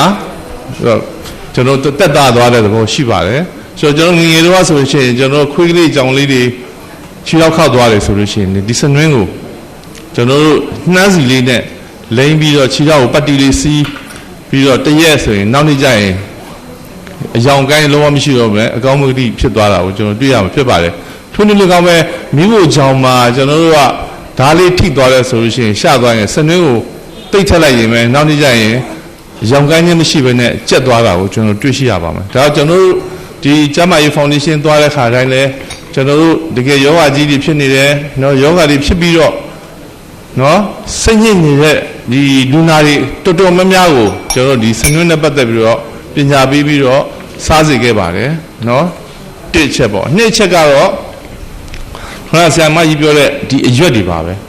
ဒီအရွက်တွေက organic ဖြစ်ပါတယ်ဆိုကျွန်တော်တို့ဒီမှာလာပြတဲ့လာကြံပေးတဲ့လူတွေထဲမှာဒီအစာလမ်းကြောင်းနဲ့ပတ်သက်ပြီးတော့ယောဂဖြစ်တဲ့လူတွေတော်တော်များများပါပါတယ်အဲ့ဒီအစာလမ်းကြောင်းကျန်းမာခြင်းလို့ရှိရင်ကျွန်တော်တို့ကဒီအရွက်ဖြော်ရည်ကိုကျွန်တော်တို့အရွက်ကိုကျွန်တော်တို့ကစားရမှာဖြစ်ပါတယ်ကျွန်တော်တစ်နေ့ကိုကျွန်တော်တို့ကအသားကတစ်ဆအရွက်က3ဆစားရပါမယ်လူတွေကအချိန်ကိုလည်းမပေးနိုင်ကြဘူးเนาะကျွန်တော်တို့စားဖို့လည်းမလွယ်ကူတဲ့အတွက်ကြောင့်အသားကိုသာအဓိကစားပြီးတော့အရွက်ကိုမစားနိုင်ကြပါဘူးအရွက်ကိုစားတော့လေအရွက်က50ကျက်ဝါပြီးမြူချတဲ့အတွက်အသက်40နောက်ပိုင်းမှာလည်းဥတွေကလည်းစုပ်အားမရှိတဲ့အတွက်ကြောင့်ဒီအရွက်မှာရှိတဲ့အာနိသင်လုံးဝမရပါဘူးအဲဒီတော့ကျွန်တော်တို့မှာအရွက်နဲ့ပတ်သက်ပြီးတော့အရန်ပဲကျွန်တော်တို့ရရှိတဲ့နော်အာနိသင်တော်တော်နည်းပါတယ်ဒါကြောင့်အရွက်တွေသာကျွန်တော်ဟိုတစ်ခါကျွန်တော်ပြောသလိုပါပဲဟိုကျွန်တော်ဘုရားရှင်လက်ထက်ကအရှင်ဇီဝကနော်ကုခဲ့တာဘာနဲ့ကုခဲ့တယ်ခုနပြောသူဒီအရွက်တွေဒီအသီးတွေနဲ့ပဲနော်ကျွန်တော်ဓမ္မသက်ပြင်စိတ်ဘဝင်ဤဆိုတဲ့ညမှာကျွန်တော်တို့ဒါကိုအဓိကကျွန်တော်တို့ကုခဲ့ပေးတာဖြစ်ပါတယ်ဘာမှမပေါ်ဘူး chemical လည်းဘာမှမပေါ်တဲ့အချိန်မှာဒီဥစ္စာတွေကျွန်တော်ကုခဲ့ပြီးမှယောဂပေါင်းစုံကိုကုလို့ရခဲ့ပါတယ်အဲ့တော့ကျွန်တော်တို့ဒီမှာထပ်ပြီးတော့ဓာတ်တဘာဝပြောမှဆိုရင်ချင်းဖန်ခါလူနဲ့တဲ့တဲ့ဥစ္စာချင်းဖန်ခါလူနဲ့တဲ့တဲ့ဥစ္စာ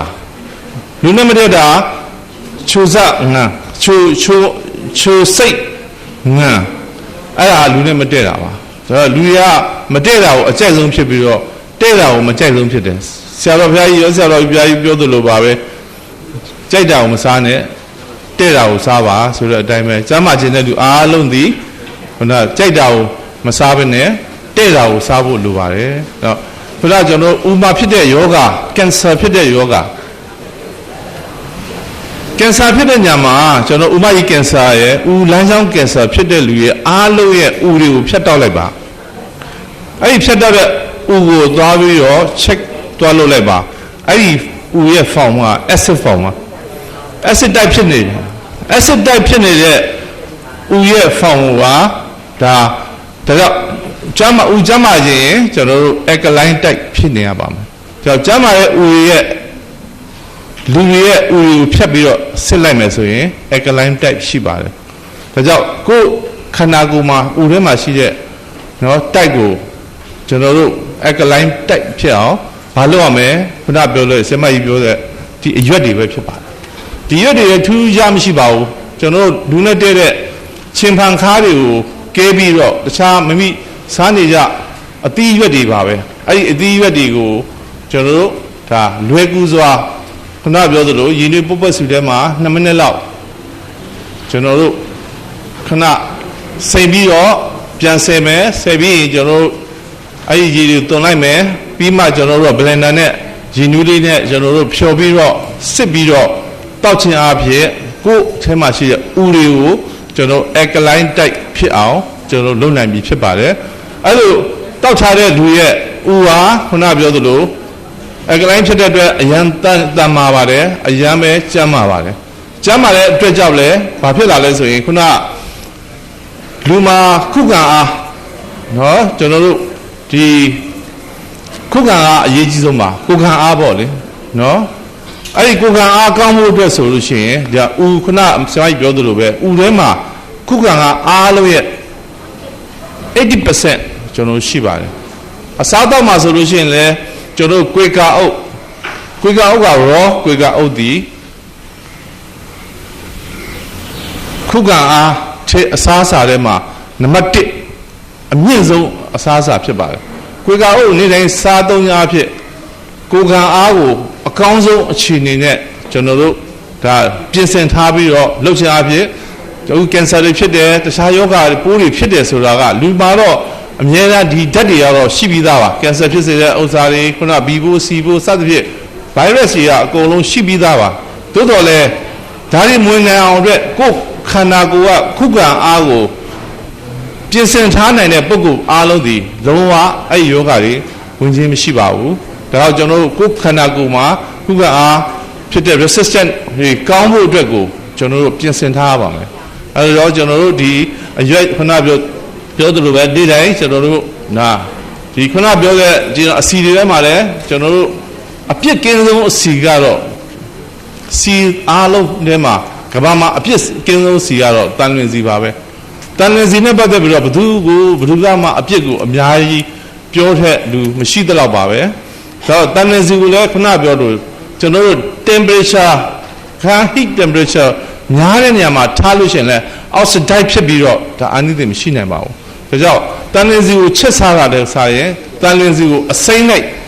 ကျွန်တော်တောက်တာပို့ပြီးတော့အဆင်ပြေပါတယ်ဒါကြောင့်အခန်းပူချိန်ထက်စားရင် aircon နေကျွန်တော်တို့ရေခဲသစ်တာတွေမှာတန်လွင်စီကိုထားပြီးတော့တောက်သုံးခြင်းအဖြစ်ကျွန်တော်တို့လူအကျိုးပြုစေပါတယ်အခုကျွန်တော်တို့ဒီစတီမတ်တို့ဘာလို့မှဆိုလဲကျွန်တော်တို့ထားတာကိုတွေးရှိမှဖြစ်ပါတယ်တကယ်အေးတဲ့နေရာမှာပဲဒီစီကိုထားပါတယ်เนาะအဲ့တော့နိုင်ငံခြားမှာဆိုလို့ရှိရင်တော့ဒီတန်လွင်စီတွေကိုဘယ်မှာထားလဲဆိုရင်မြေအောက်ခန်းထဲမှာဝိုင်နဲ့အတူကျွန်တော်တို့ထားတာကိုကျွန်တော်တွေ့ရှိရပါတ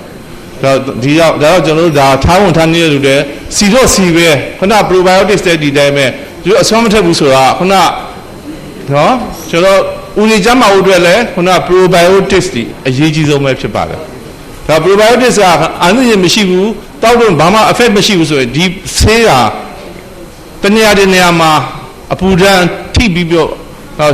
အခန်း temperature အမြင့်မှာကျွန်တော်တို့ထိသွားတဲ့အတွက်ကြောင့်ဒီဆေးကအာနိသင်မရှိတော့တာဖြစ်ပါမှာဒါတော့တစ်မျိုးပြောင်းပြီးတော့နော်တနေရာပြန်ပြီးတော့ယူပြီးတော့တောက်သုံးသင့်ပါတယ်ကျေးဇူးတင်ပါတယ် antibiotics တောက်တဲ့ပုဂ္ဂိုလ်တိုင်းဒီ probiotics လိုပါတယ်နော်ဘာလို့မကောင်းတဲ့ပိုးတွေကောင်းတဲ့ပိုးတွေအားလုံးကိုခန္ဓာကိုယ်မှာရှိတဲ့အခုအကုန်လုံးတိုက်ဖြတ်ပြစ်လိုက်တဲ့အတွက်ဒီ antibiotics တွေကတိုက်ဖြတ်တဲ့အတွက်ကြောင့်လူမှာတခါတော့ weak ဖြစ်ပြီးတော့အဲ့ဒီတောက်တဲ့လူတွေကဝမ်းလျှောတာတို့နော်တခြားနော်အားနေတဲ့အခြေအနေကိုဆက်ရောက်တဲ့တချို့ဆို2 course လို့ဆိုရင်ထိုင်သွားတာအဲ့ဒီခါကြလို့ရှိရင်အဲ့ဒီဆင်းနဲ့ဝေးတဲ့အချိန်မှာကျွန်တော်တို့က probiotics ကိုပြန်လဲဖြည့်တင်းအကြပြည့်ကောင်းတဲ့ပိုးတွေကိုပြန်ထည့်ပေးခြင်းအားဖြင့်လူရဲ့နော်ခန္ဓာကိုယ်မှာအင်အားတွေချက်ချင်းကိုပြန်ပြီးတော့လန်းဆန်းတာကိုတွေ့ရှိရဖြစ်ပါတယ်ဖြစ်နိုင်လို့ရှိရင်တော့မကြတောက်ပေးနိုင်ခြင်းအားဖြင့်ကိုယ်ခန္ဓာကိုယ်ရှိတဲ့မကောင်းတဲ့ပိုးတွေကိုတန့်စင်နေမယ်။ဦးထဲမှာပိုးတွေကအများဆုံးပေါက်တဲ့နေရာပါ။ဦးကိုတန့်ရှင်းအောင်ထားခြင်းအားဖြင့်တခြားယောဂပိုးတွေကိုကာကွယ်ပြီးသားဖြစ်သွားပါတယ်။မေခွန်းလေးတွေနော်တချို့ဟာလေးတွေဖတ်ပြမယ်။မဟာစီမနာယကဆရာတော်ကြီးသည်တဲ့ထုံကျင်နာလမ်း၃ပတ်လောက်လမ်းလျှောက်ပြေးလျက်ဆက်လက်၍မလျှောက်နိုင်တော့ပါတဲ့ဓာတ်ချုပ်သဖြင့်မှန်ချိုလိတ်ကောင်းစေးအတွင်းလိတ်ကောင်းစေးတောက်ပါ၏အရွယ်၍တလနီးပါးလောက်ဆက်တိုက်ပေးရာစီခဏသွားပါသည်ထမှန်၍မြည်တို့ပြုလုပ်ပေးရလျင်ကောင်းပါမည်လေအဲ့ဒါလည်းလေဝမ်းချုပ်တာကတော့ hypothyroid ဖြစ်ဖို့များတယ်နော် hypothyroid ဖြစ်ရင်လည်း muscle တွေအဲ့လိုဖြစ်တယ်နော်လမ်းလျှောက်ရင်နာနေတာပေါ့နော်အဲ့လိုဖြစ်တယ်နောက် magnesium တိုက်ရမယ် magnesium နဲ့ရေချိုးရမယ်အဲ့တော့ဆရာဝန်နဲ့ hypothyroid ကို check လုပ်ခိုင်းတယ်ဆရာတော်ကြီး okay adenoma thyroid ရှိတာကိုတဲ့မခွဲစိတ်ပေးပါကမြည်တို့အန္တရာယ်ရှိနိုင်ပါတယ်လေ adenoma သိကြရင်တော့ဘာအန္တရာယ်မှမရှိဘူးနော်ခွဲစရာမလိုဘာဒီတဲ့နေရင်ဝလာပြီးအစာစားလီနင်ဒီဟုပြောပါသည်တဲ့အဲ့ဒါလဲ hypothyroid ပဲဖြစ်နိုင်တယ်ပေါ့နော်ဖြစ်ဖို့လမ်းသိမ့်များတယ်ဒါမလို့လေအသက်ကြီးရင်တချို့လူတွေကလေမမျိုးနိုင်အဲ့ဒါလဲ hypothyroid ပဲဘာလို့ hypothyroid ဖြစ်ပြီဆိုရင်အဲ့ဒီအချွဲဓာတ်တစ်ခုကလေဒီတောက်လျှောက်ပေါ့နော်အသံအိုးမှာလဲသွားတယ်မျိုးတဲ့နေရာမှာလဲသွားတယ်ဥတွေမှာလဲသွားတယ်အဲ့တော့ဝန်းသွားရတာလဲခက်တယ်ဟိုပါပေါ့နော်မျိုးလို့လည်းမရဘူးအကုန်အဲ့လိုဖြစ်တယ်ဒါမှမဟုတ်ကျွန်မပြောတယ်နော်ဒီမြန်မာပြည်မှာလူတော်တော်များများ hypothyroid ဖြစ်ချ ကျမဒီရဲ့ဦးကြီးတွင်ပေါ်လက်ဖြစ်၍3-4ချိန်ဖြတ်ရပါသည်တဲ့အခုမှားတိုင်းဝန်းဒလဟောပြက်ပါသည်ဝန်းပြက်တာတော့လေပေါ်လက်နဲ့မဆိုင်ဘူးနော်အဲ့ဒါမကောင်းတဲ့ပိုးတွေများနေလို့အဲ့ဒါ probiotics တောက်လိုက်သားကြီးဒီဟာဒီငယ်စဉ်ကအုံနောက်တစ်ခုလုံးရောင်မှုပြီးညွန်သောဆေးတစ်နေ့3ချိန်တောက်သည်ကြားမှမကြာခဏတတိလစ် accident ထိခိုက်ဖြစ်တဲ့ဖြစ်နေအဲ့ဒီကလေးတွေက magnesium တောက်ရမယ်နော်တနေ့ကို600အားရခဏကျဲဦးတနေ့နှလုံးစားလို့ရပြီကြာဘာသလားတနေ့ကိုတစ်လုံးလောက်ဆိုရင်တော့တော်ပါပြီနေ့တိုင်းစားလို့ရပါတယ်နော်ပြမနဲ့အခါတဲ့100 plus ကတော့ကျွန်မဘာလဲမသိဘူးဆိုတော့ပြောလို့မရဟမ်အဲ့ဒါအချိုးရ no မတော့ပါဘူးဘော no အချိုးစိတ်120ကျော်ရေစီးကြိုစေးတောက်ပါသလားကျမဆိုရင်တော့လေစေးမတောက်ဘဲနဲ့အစားအသောက်နဲ့ရအောင်ရင်ထိတ်နော်အစားအသောက်နဲ့ချိန်တာအကောင်းဆုံးနောက်လမ်းလျှောက်နော်နည်းနည်းပါပါကျမကအိမ်လဲထုတ်ထားပါတယ်တဲ့နှလုံးဆေးတွေလည်းတောက်နေပါတယ်ဝိတ်ချပေမဲ့လူကဝလာပါတယ်တဲ့အဲ့ဒါလဲ thyroid သွား check လုပ်နော်ကျမဒီ breast cancer ဖြစ်၍တဲ့4 နှစ်ခန့်ကခွဲစိတ်ကီမိုသွင်းဓာတ်ကင်များလှုပ်ထားပြီးဖြစ်ပါသည်တဲ့ယခုအခါတင်းတင်းကိုထိုင်လင်တောင့်တင်းပြီးမထိုင်နိုင်ပါတဲ့တို့ဖြစ်ပါ၍ဆရာဝန်က bone scan ပြုလုပ်ရန်ပြောပါသည် bone scan ကြီးတဲ့ဆိုးကျိုးလည်းရှိသေးစီဟုမှတ်သားဘူးပါသည်တခုရှိတာပေါ့နော်ကိုကလည်းအဲ့ဒီ cancer ဖြစ်ထားတယ်ဆိုတော့ bone scan တာလှုပ်ဆိုရင်လည်းလှုပ်သိရင်လှုပ်ရမှာပဲနော်ဒါပေမဲ့လို့ဟိုပါပေါ့magnesium တွေပါတောက်လိုက်တာ thyroid check လို့နော်ခြေဖွားမှာအသားတက်လေဘယ်လိုလုပ်ရမလဲဘာအသားတက်ကျမလည်းမသိကောင်းလားအဲ့ဒါကြတော့နော်ဖက်နှက်ကအဲ့ဒါမကောင်းလို့ဖြစ်တာဖက်နှက်ပြောင်းပလိုက် hypothyroid ယောဂတွေ့ပြီးရှိပြီဆိုရင်တဲ့ဆေးကိုကိုဖကတာကိုတောက်ရရင်တော့နည်းနည်းခက်တယ်ပေါ့နော်ကိုဖကဆရာဝန်နဲ့လုပ်ပါနော်ကိုဖကကိုတော့သွားမတောက်နဲ့တို့ကြတော့တခင်တော်ပဲပြောဒုက္ခတွေရောက်thyroid ရှိပါတယ်တဲ့ဝက်ချက်တွေတော်တော်များများပေါက်ပါတယ်ပြီးခဲ့တဲ့ဘက်ကကျမရေးပေးတဲ့ဟောပြောမှာမှတ်တမ်းဗီဒီယိုလုံးဝ thyroid မရှိတော့သူအတွက်လုံအပ်သောစားစရာ thyroid ဆေးပြန်သားပါမှာဟောလေဗမာပြည်မှာကင်ဆာဖြစ်တဲ့လူတွေများတယ်ပြီးတော့ညာကင်ဆာဖြစ်တဲ့ညမှာခုနကကျွန်တော်တို့သွေးတွေနော်ဦးနဲ့ဦးလန်းချောင်းကိစ္စပြောပြမယ်အသက်40ကျော်ပြီးတဲ့လူတိုင်းမှာ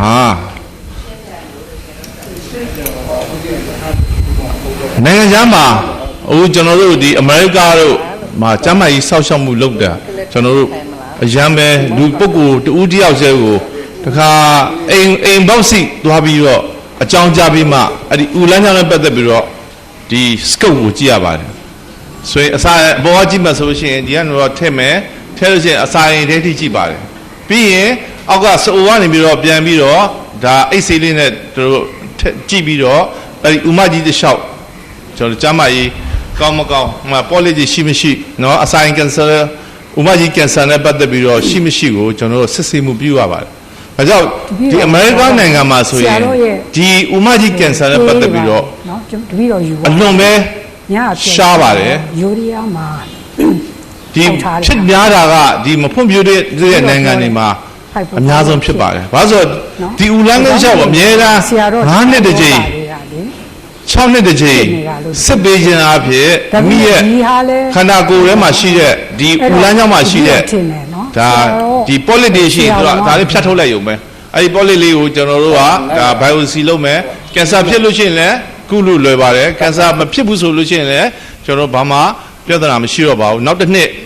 ရှိတဲ့ polyp ရှိတဲ့လူကနောက်တစ်နှစ်လောက်ကျွန်တော်ပြန်ပြီးတော့စမ်းသင့်ပါတယ်မရှိတဲ့လူကတော့နောက်9နှစ်6နှစ်မှစမ်းနိုင်ပါတယ်အခုလည်းကျွန်တော်တို့ဒါဒီလဲကျွန်တော်တို့ဟိုဒါဗမာနိုင်ငံမှာဆိုလို့ရှိရင်တော့အသစ်အဆန်းကြီးဖြစ်နေပါတယ်ဒီဦးလန်းကြောင့်ကြည့်တဲ့ဥစ္စာအသစ်အဆန်းပဲခုနကကျွန်တော်တို့ဒီခွဲစိတ်ဆရာဝန်ကြီးဒါဒေါက်တာမင်းသိန်းတောင်းဆိုလို့ရှိရင်ဒီ ဒီစကုတ်ကြည့်တဲ့ညာနံပါတ်1ပါဖြစ်ပါတယ်အရန်ကိုကျွမ်းကျင်ပါတယ်အဲ့တော့ဒီမှာလည်းရှိတဲ့ဆရာဝန်တွေရတယ်ကျွန်တော်ကြည့်တယ်ကိုတွေ့ရှိပါတယ်လူတွေကဘာလဲဆိုလို့ရှိရင်ဘာလို့မကြည့်ကျင်ကြသလဲဘာလို့ညဲ့ဆိုတော့အလုပ်ပို့ဒါအပို့လုပ်ပါဖြစ်မှကုရင်ရပါတယ်ဆိုတော့တကယ်တော့ဒီစင်ကာပူနိုင်ငံမှာလည်းဒီလောက်ခင်မီတဲ့စင်ကာပူနိုင်ငံမှာတော့မှဒီဥမကြီးကင်ဆာဖြစ်ရင်ဖြစ်တဲ့လူတွေ 65% ကတော့ကုလို့မရပါဘူးသူဖြတ်တောက်လို့ရတဲ့နေရာမှာဖြတ်တောက်လို့ရပါတယ်စတိတ်ကမြင့်သွားတဲ့ခါကျရင်ဘလို့မှကုလို့မရဘဲနဲ့နောက်ဆုံးကျွန်တော်တို့အသက်ဆုံးသွားတဲ့လူတွေအများကြီးရှိပါတယ်ဒါကြောင့်ကျွန်တော်တို့ဒီကျမ်းမာရေးနဲ့ပတ်သက်ပြီးတော့ပြောတဲ့ညမှာအစာနဲ့ဥလန်းချောင်းဆိုတဲ့ညမှာအဲ့ဒီဥလန်းချောင်းတွေကိုကျွန်တော်တို့ကစစ်ဖို့အတွက်ကိုကျွန်တော်တို့ဒါမိတ်ဆွေဓမ္မမိတ်ဆွေအားလုံးလည်းကျွန်တော်တို့ပြောပါတယ်အကယ်လို့များဖိတ်ခေါ်ပါတယ်အကယ်လို့များစစ်ချင်တဲ့ပါဆိုလို့ရှိရင်တော့ကျွန်တော်တို့ group လေးဖွဲ့ပေးပါမယ် group လေးဖွဲ့ပြီးတော့ကျွန်တော်ဂျွန်းလောက်မှာကျွန်တော်တစ်ခါလုပ်ဖို့ရှိပါတယ်လုပ်လို့ရှိရင်ကျွန်တော်ဒီအပေါင်းအသင်းတွေအားလုံးစုပြီးတော့လုပ်ကြတဲ့အတွက်ကြောင့်သူလည်းလုပ်တယ်ငါလည်းလုပ်လို့ဆိုတော့မပြင်းတော့ဘူးနောက်ပြီးဆေးရုံတယောက်တည်းသွားပြီးတော့အဲ့လိုမျိုးလုပ်ရမယ်ဆိုရင်လူရဒါတက်ကြွမှုလည်းမရှိကြဘူးဆိုတော့အဲ့လိုစုပြီးတော့လုပ်ချင်အားဖြင့်ဒီကင်ဆာကိုနော်ကျွန်တော်တို့ဒီ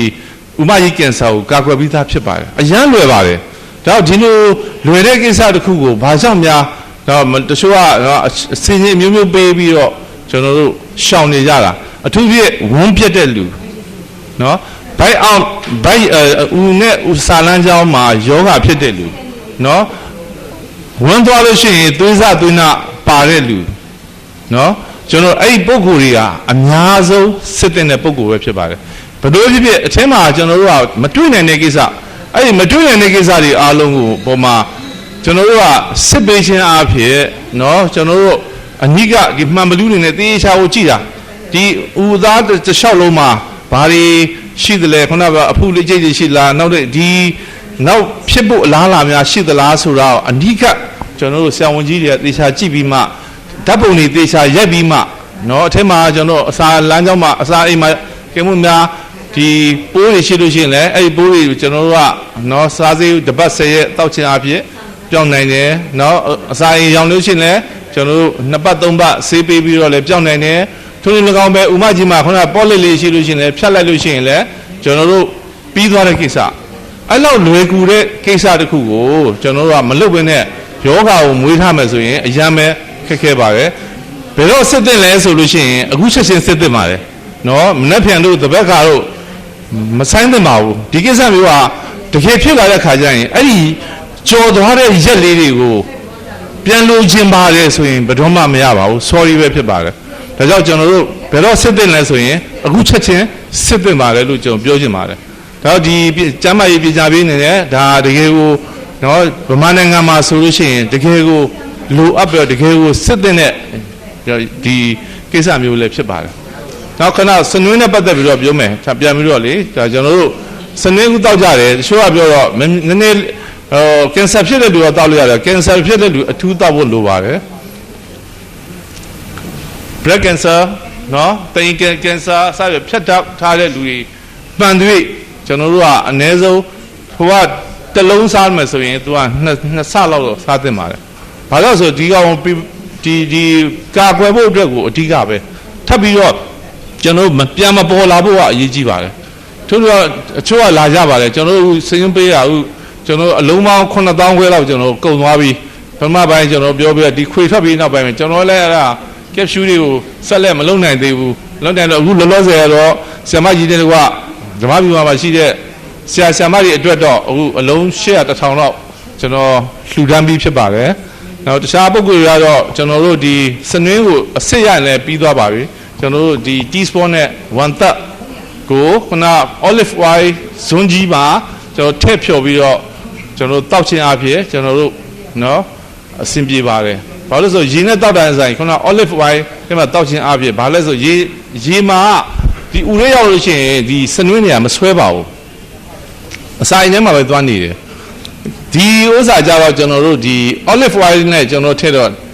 ဒီအစာရေမျိုးကစပြီးမှဥနဲ့ရမှာလိုက်ကတ်နေတာပြီးတော့ဥကအချိန်ကြာကြီးဒီစနွင်းနဲ့ဒီတန်လွင်ပေါင်းထားတဲ့ဥစ္စာကိုဖြည်းဖြည်းချင်း ဆုတ်ခြင်းအပြင်ခန္ဓာကိုယ်အတွက်အယံပဲအကျိုးကျေးဇူးရှိလို့တွဲတော့ရစေခြင်းဖြစ်ပါတယ်ဒါကြောင့်ကျွန်တော်တို့တချို့ဝန်းချုပ်တယ်လို့ပြောပါတယ်ကျွန်တော်တို့အခုတိုက်ပြီးတော့ response ပြန်လာတာအများကြီးကျွန်တော်တို့သိရပါတယ်နော်ကောင်းတဲ့လူကတော့အများကြီးတွေ့ရပါတယ်တချို့ဆိုလို့ရှိရင်ခုနကပြောအရေးပြား okay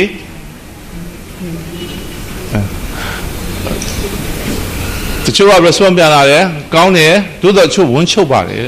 ဝန်းချုပ်တော့ကျွန်တော်တို့ကဒီအားတော့ဒါဒီစနွင်းတဲ့သဘောရတယ်များလို့ရှိရင်ချုပ်တဲ့သဘောဖြစ်ပါတယ်မိနေသေးတယ်ဆိုရင်တောက်ပြီးလို့ရှိရင်လုံးဝဝန်းမသွားရည်တော်တော်များများရှိတယ်လို့ကျွန်တော်သိပါတယ်ဆိုတော့ဘာလုပ်ပြီးသူ့ရဲ့ဖြည့်စည်းရပါလဲဆိုကျွန်တော်ဗမာနည်းနဲ့ဆိုလို့ရှိရင်တော့ကျွန်တော်တို့ကတစောင်းလက်ပတ်ရှိပါရဲ့တစောင်းလက်ပတ်ကိုကျွန်တော်တို့ကခွာလိုက်ပါအဲ့ဒီရှေ့ကဂျယ်လီရှိပါတယ်အဲ့ဒီဂျယ်လီလေးကိုညအိတ်ခါလေးကိုတောက်ခြင်းအဖြစ်ခုနဝန်းချုပ်တာကိုလုံးဝဒါသူ့ရဲ့ဆေးလဲဆေးအဖြေလဲအဖြေပါပဲနော်အဲ့ဒါဒီတောက်ခြင်းအဖြစ်ကျမကြီးဘူးသူကြလဲကျမကြီးဟိုဥစားလဲကောင်းမွန်သွားမှာဖြစ်ပါတယ်ဝန်းလဲမှန်သွားတယ်ခုနယောဂါတွေလည်းကာကွယ်ပြီးသားဖြစ်ပါတယ်အဲ့ကဲကျွန်တော်အားလုံးကျမချမ်းသာပါစေနော်ကောင်းပါပြီကဲကျွန်တော်တို့ဒီဟောပြောပွဲလဲကြာသွားပါပြီဒီနေ့ကျွန်တော်တို့ဟောပြောတဲ့ဥစ္စာတွေအားလုံးကလည်းကျွန်တော်တို့ဒီတခြားဒီမှာရှိတဲ့ဆရာဝန်ကြီးတွေဟိုဆရာမကြီးတွေကိုမှားတယ်လို့ကျွန်တော်မဆိုလိုပါဘူးဆရာဝန်ဆရာမကြီးတွေသူတို့တက်ဆွမ်းတဲ့နော်သူတို့တက်တည်တဲ့ဥစ္စာနဲ့အစွမ်းကုန်လူနာတွေကုမယ်လို့ကျွန်တော်တို့လည်းယုံကြည်ပါတယ်သို့တော့ကျွန်တော်တို့ဒီအခု up to date နော်ကျွန်တော်တို့တကယ်ကို latest သတင်းတွေကိုစနေဆိုရင်ကျွန်တော်တို့ကလွန်ခဲ့တဲ့9နှစ်လောက်ရဲ့ကဒီဆရာမကြီးပြောလို့ကျွန်တော်တို့တောင်းနေပြီလွန်ခဲ့တဲ့9နှစ်ကလေးကကျွန်တော်တို့တောင်းနေပြီဆိုတော့အခုမှကျွန်တော်ကဒီကပုံကိုယ်တွေကဟာဒီကဓမ္မမိတ်ဆွေတွေအခုမှပဲသိရတယ်ဆိုတော့ဒါနောက်ကြတယ်ပေါ့ဒီလိုမျိုးခင်မိတဲ့နော်အတွေးခေါ်တွေနော်ဒါတွေကိုသိရှိဖို့အတွက်လဲဒါကျွန်တော်တို့ဒီနေ့ဟောပြောပွဲလေးကိုကျင်းပခြင်းဖြစ်ပါတယ်အားလုံးကျွန်တော်တို့ဒီမြန်မာနိုင်ငံမှာရှိတဲ့လူတွေအားလုံးဒီထက်ပိုပြီးတော့ကျမ်းမာအောင်နော်ကျမ်းမာအသက်ရှည်တဲ့နေရာမှာလဲခုနကျမ်းမာပြီးအသက်ရှည်တာပိုကောင်းပါတယ်နော်အသက်ရှည်ပြီးတော့လူတွေတွဲပြီးမှအဲ့ရတဲ့မှာလဲပြီးမှနေရလဲအသက်ရှည်ရတာတန်ဖိုးမရှိပါဘူးခုနအားလုံးကျန်းကျန်းမာမာနဲ့နော်အသက်ရှည်နိုင်စေအလွန်ကဒီဟောပွဲကိုကျွန်တော်တို့လှုပ်ဆောင်ခြင်းဖြစ်ပါတယ်ဒီဟောပွဲပတ်သက်တဲ့နော်ကျွန်တော်တို့ဒီဆရာမကြီးဒေါက်တာဒေါက်တာဝင်းနော်ဒေါက်တာဆရာမင်းသိန်းတောင်းနော်ကျွန်တော်တို့ဒီဒေါငါဘီhòaရဲ့နော်ဆရာမကြီးဖြစ်တဲ့ဒေါက်တာလှတင်တို့အားလုံးကိုရွှေပါရီကျမ်းမာရေးဖောင်ဒေးရှင်းကိုစားကျေးဇူးအထူးတင်ရှိပါတယ်ဆိုတဲ့အကြောင်းပြောကြရင်ညီကုံချစ်အပ်ပါတယ်ခင်ဗျာ